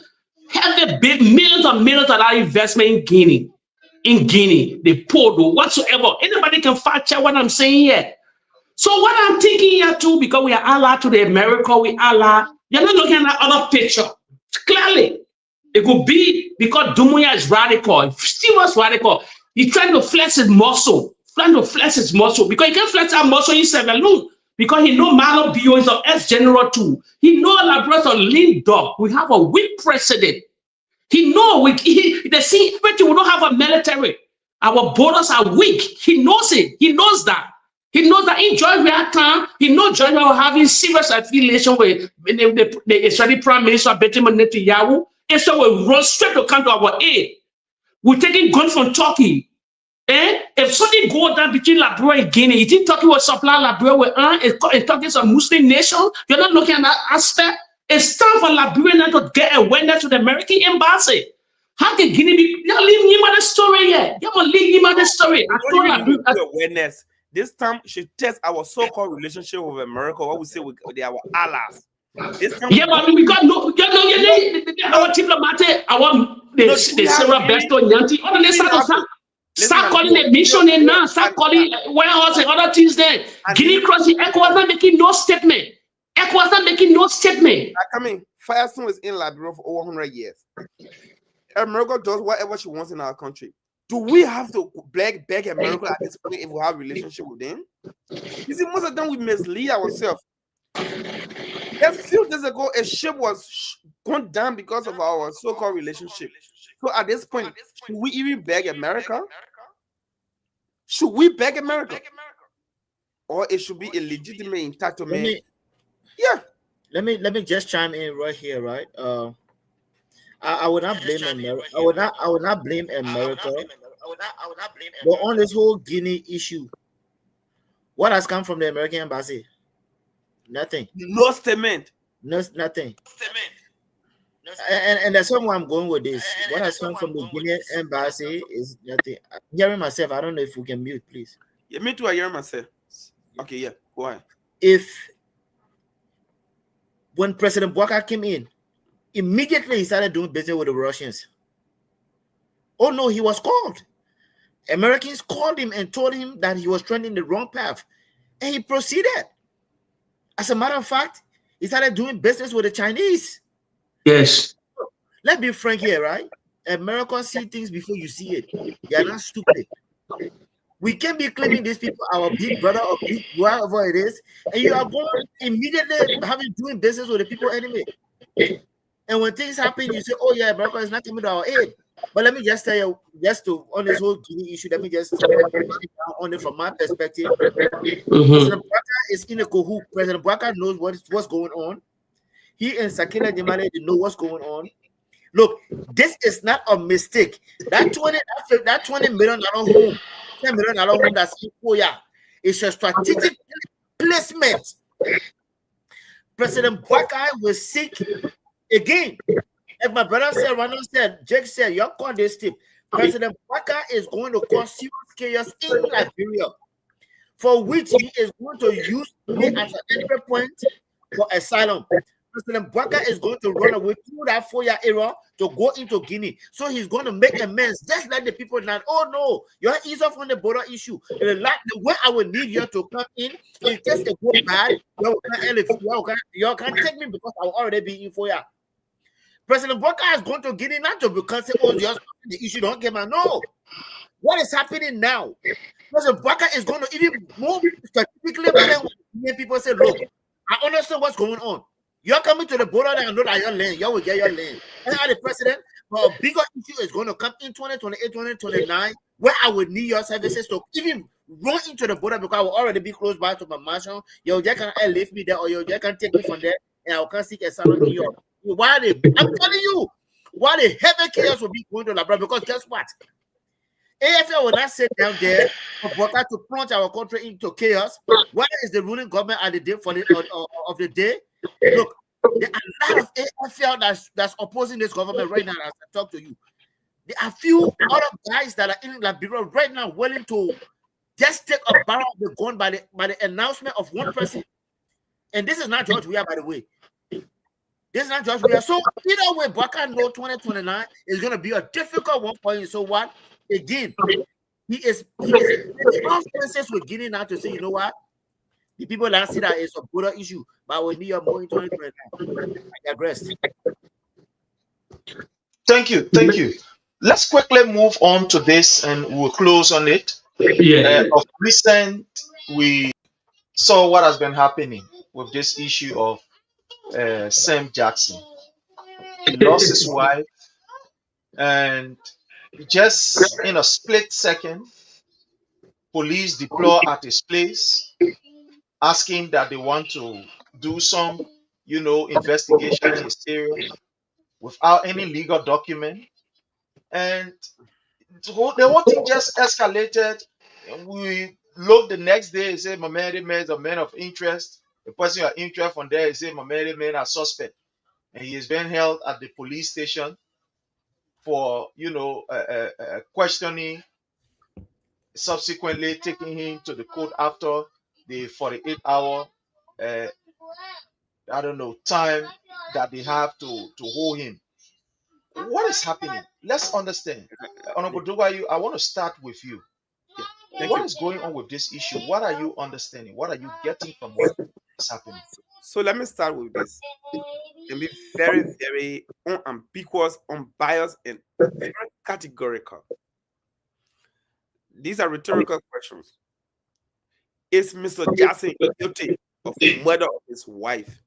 For me, I can say emphatically, I do not know. Is Mr. Jackson innocent? Again, on a premise of reasoning, student of law, I attended law school for a semester. I left because I wanted to do my second master's. I still say I do not know Sheriff, Detroit, and Leo. Now, what do I know as a matter of fact? From the ambience of fact, this is what I know of Detroit. I've always known Sam Jackson. I've known him for 15 years plus now. I first interacted with him from a distance in 2007, 8, but 2010 upward we became partners. We partnered before on the El Nido deal, the Western Cluster. Then I was the Secretary General for the movement, in protection of Labrador hydrocarbon sector. We were advocate, me, Joel, Marco Tippison, and some other guys. The El Nido deal, for those of you that were around, came on in 2010. It was one of the most terrible deal ever signed by the United Party. The same way they deal with the deal we're talking about the Guantanamo, the same way they deal with El Nido deal, where they saw it was somebody BM him when he transferred it. It was Hassan Jackson and myself became partner. At the time he was managing, he was the first owner of the Total gas station in Concortown, right by the Philadelphia Church. So I've known Samuel Jackson over the year as a man who relies on uncooked reasoning and his intellectual might rather than coercion and physical force. So when I saw what has happened, the pictures on social media, the allegation, I was mute and started pondering. I was pondering on what would be the basis, the realistic and logical basis on which Samuel Jackson will go to South Africa, see a beautiful South African lady who is a lawyer, marry her and bring her and kill her at his age. A man who has I think sugar and cancer. I'm sorry, you know, he's not in the public. I'm not supposed to talk about a medical issue, but I know he has said that plenty of times he's sick. He got cancer and he got sugar.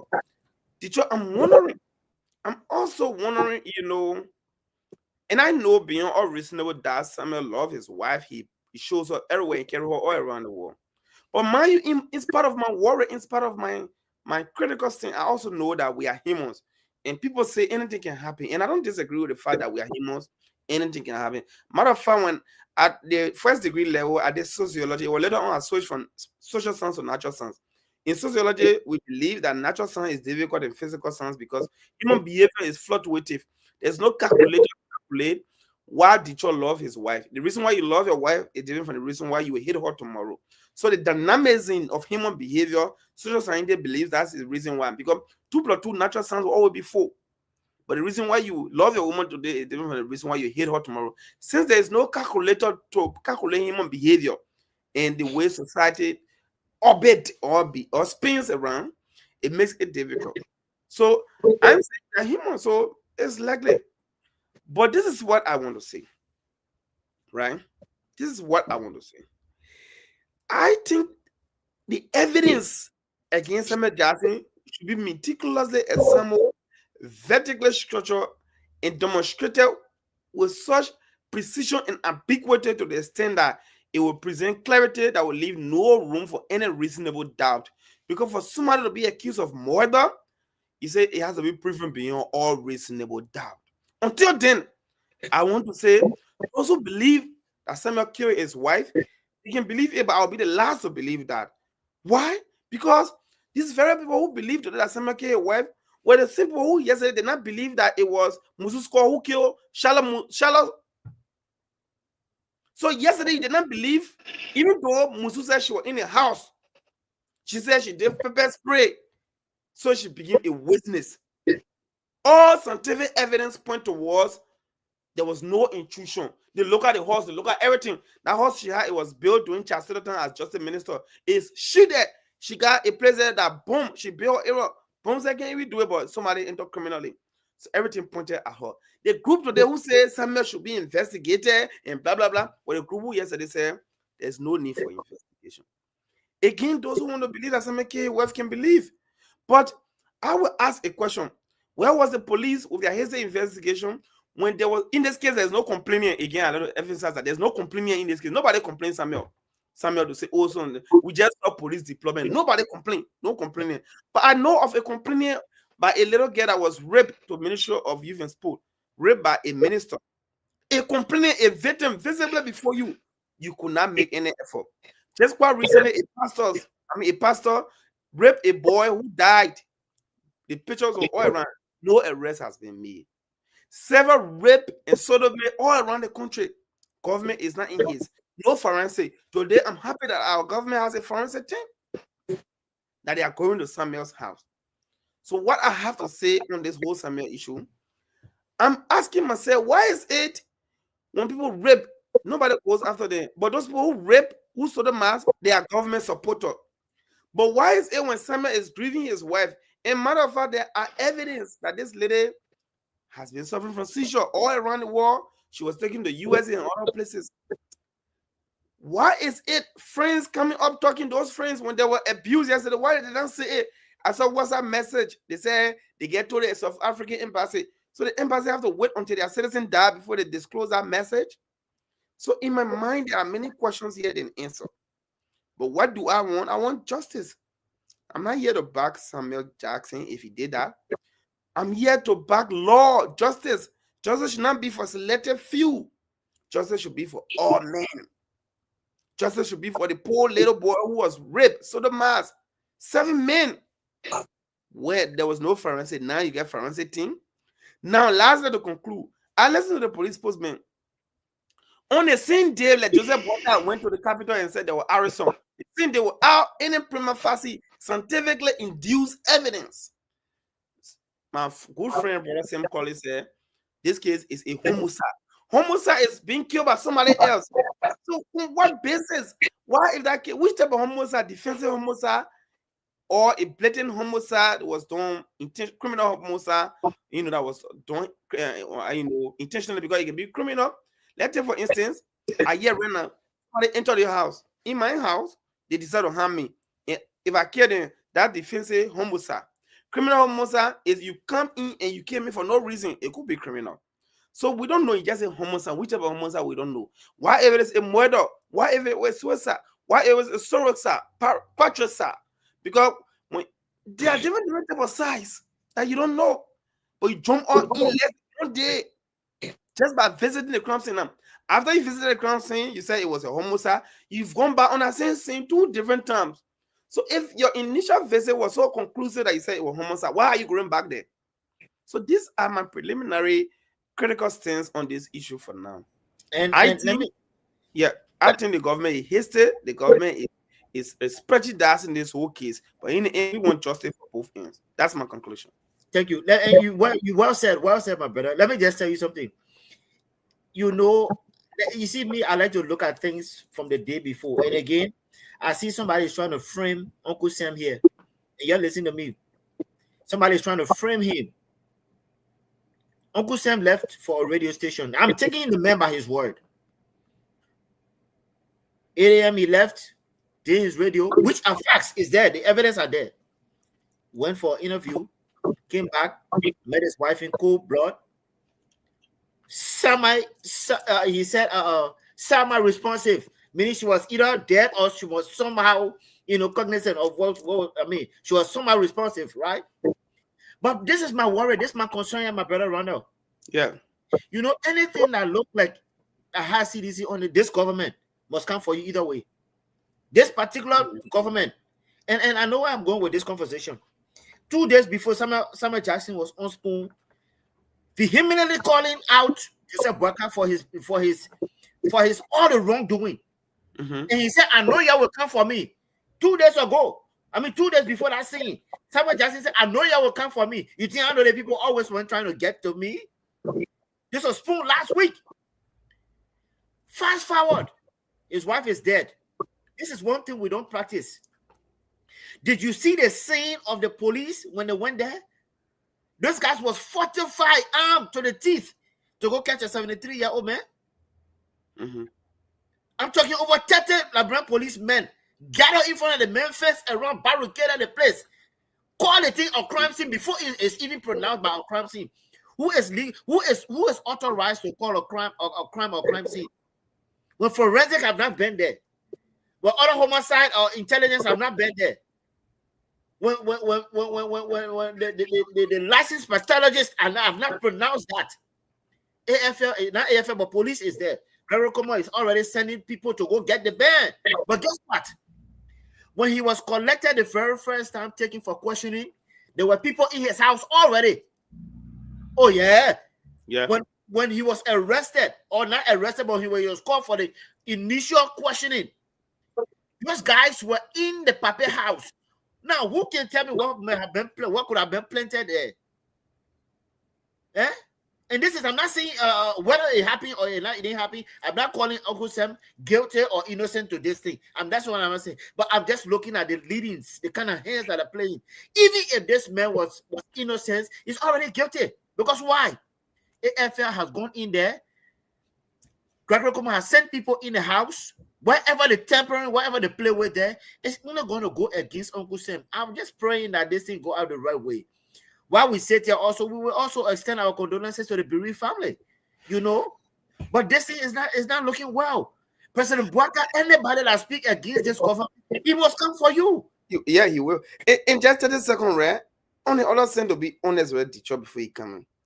This man is 73 years old. I want to assume he was the one who did the crime. Let's assume he did it, right? 73-year-old man killed a 26 or 27-year-old girl and no mark on his skin.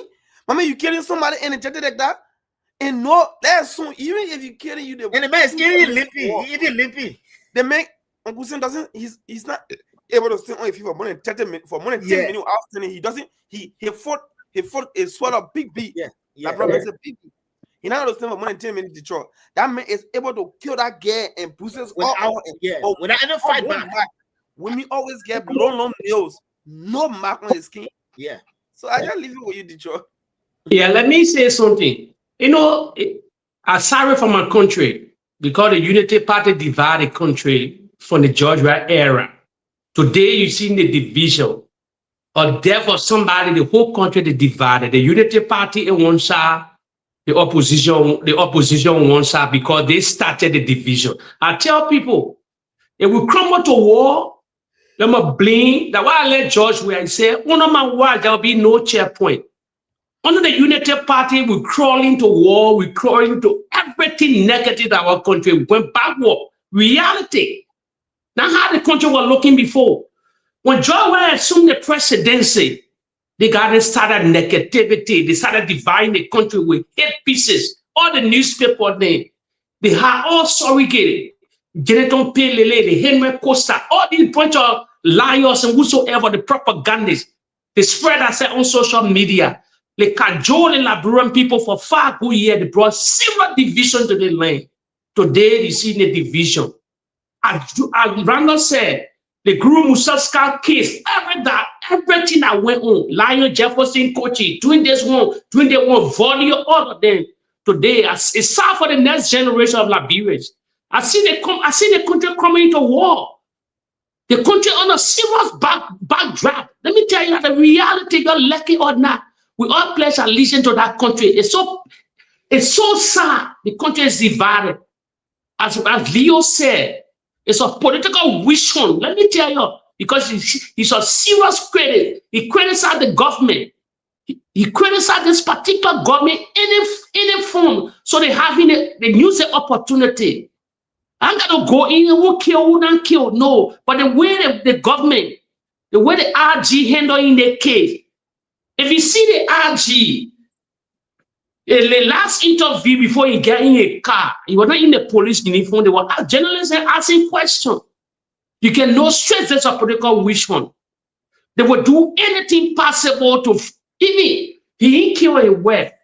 They would do anything possible. But thank God, a renowned Liberian lawyer, see for say on the case, maybe he will bring another people. Like what my brother said, now they're having forensic science in Liberia now. Who are these guys? Randall, who are these forensic examiners now? Won't know that name to check that. Won't know that name and to say that credential if they are real forensic. Because I check now, no, they believe what they call forensic science in Liberia. I can remember that Princess Copper, when she died from tuberculosis. Depending on the government, when the judge got angry, they brought forensic examiner on it from all of the country. So we get credible forensic now. Or they finish damaging the crime scene already beyond the main back, as Leo said. Remember all of the building, they went there to damage the crime scene. That means a 73-year-old man just living his life now until God called him. Nobody say he killed or he not killed, but the way the government handled the particular case, they were not professional. Simon Gregory Coburn, how you would dispatch more than 30 troops of 25 people to go on a crime scene. And you just take few persons, you go and say, listen, when the man saw that crime scene, the man knew straight. He said, Gustav, the videos are all there. You were latching on them. No part of the world you go on a crime scene with that kind of force. No. The rape people, the sort of my boss and things they would never see it. Corruption cases all in the country. That what I told people here, as a citizen must be watchful. The opposition must be watchful. There were plenty all in your yard. Time will come. They were playing drugs. They will do all kind of things that will come after your. The political vision start good year by 2027 to 2028. The Unity Party will unleash all kinds of traits. The people love power. They will never let them relinquish power. You see the writing on the wall. Everything they do to maintain power. I'm scared for that country. Actually, I'm scared for that country. That's why no investor want to go into the country. No, and now citizens start being invested from government. The people watching the country. The people see everything, every damaging report from America all over. I'm scared for my country. Even private investors, Liberians, the 2-3 Liberians, they want to go invest in the country. They don't want to join that money to go open mini company or mini businesses in the country. The clock is ticking. Seriously, the country is beyond reality. The plague Liberian people put the country now is scary. The Unity Party the president is total control of the country. You see what's going on in the country? I'm scared for the country. It's a political wish hunt. Some is justice of serious. Anybody that criticize the government, they will come for you with forceful. They will lie you. They will lie you. The man, I will not say he killed a wife or he not killed a wife. No, but the way they handle the case, the way they were handling the case, the way they proceed from the beginning. The GFK, they cannot take the man back, the woman body, put it on social media. What part of the war? No privacy. They're doing everything. The police leaking it to the media. So it's so scary. It's so scary. It's scary. Yeah, thank you. Thank you. You see, on this issue, just my closing would be, it is unfortunate that you have a police department that have decided to be a political arm of Joseph Numa Boyka. Mm-hmm.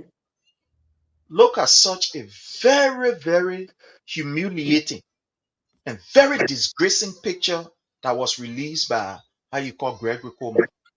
The picture of the lady. The nude picture of her. It was done by the government, by Gregory Coleman. You don't do that. That is complete disrespect to the DC. A very disrespect. And the reason why these people doing these things is to just indict this man in the court of public opinion. That's all. Because that's what they did even with this burning of the Arsenal attack. When they sent Gregory Coleman sent a man to go burn the Capitol building, at the end of the day, they created a picture that, the thing was done by a CDC lawmaker or these lawmakers. But it's unfortunate that we do not have police, again, a police department under Joseph Numa Boyka, but rather we have a political arm of the Unity Party or of Joseph Numa Boyka. Because everything that they are doing is completely unorthodox. No professionalism is displayed in what they are doing. But again, this is what we have. Yes, sir. My brother Leo. Yeah, conclude from your end, sir. Again, let me say thanks to you, Prince, and my fellow panelists here, and of course our listening audience. Look, let me tell you, I'm optimistic. Let me tell you, I know my brother Detroit is thinking he's afraid, but I'm even more I'm excited for what's coming. I'm excited because why? Liberian people are ready now to take the country back, and I'll tell you why. The masses of the people, Liberians are ready to take the country back, and Boyka is seeing every signs leading to that. So now he has the panic button. Everything you see in Boyka is doing is panic, out of panic. Look, our innocent brothers languishing at Saw Beach, following this so-called Arson case. Liberians are ready to take the country back. There are people whose homes are being broken. Over 70,000 people that are homeless now. Liberians are ready to take the country back. There are people that cannot even send their children to school. Talk less of even feeding. Liberians are ready to take the country back. There are AFL soldiers that are even complaining after the proceedings of the government. Liberians are ready to take the country back. I am not afraid. I'm only excited because there's one man these people are waiting to hear from. I was listening to the other day. One of the old ladies on our radio station, she said, we just want to hear the police talking about the former Excellency Dr. George Manneh Weah. When these people have gone to the market, they sell, nothing has happened. Nothing is happening for them. Schools, everything. Even the of things that are selling in the street today. These ladies are saying the only thing that can quench the test at that time is just want to hear the president. Yes, Excellency Dr. George Manneh Weah. I'm optimistic. Yeah? Broker is seeing every sign that he's becoming more unpopular in the country for which nobody wants to see or hear from him. I'm optimistic. Liberian seditions, it will surprise you that the people that are still enough to take the country back, CDC will only be watching because why? The people know that one way to the freedom is through CDC. Take it from me or leave it. His Excellency is going to come back on the first ballot, whether who like it or not. Because why? The president now, President Baka now, is panicking and he knows that he cannot govern this country. All signs have led to it, and we are seeing it. The people are ready to buy the country. So I want to say thanks to you guys. It's been a very good show. I got to run real quick, and I look forward to being on the Palava host with you again. Jake, I salute, of course, my brother here, Randall. I salute you guys. Thank you. It's been a good show. Thank you, sir. Thank you, my dear brother. Thanks to everyone, and I see you on the next edition of our show. Thanks for your collective input, and this has been a fascinating engagement. Thank you so kindly. Okay, let me get close quick. Thank you, Randolph, for a long time. You appear today. And to Prince too, let me tell the follower, you have to share this video. Sharing is free. As we always say, kudos to everybody. Sharing is free. You share the video.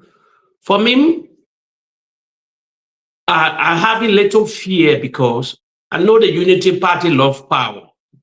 They love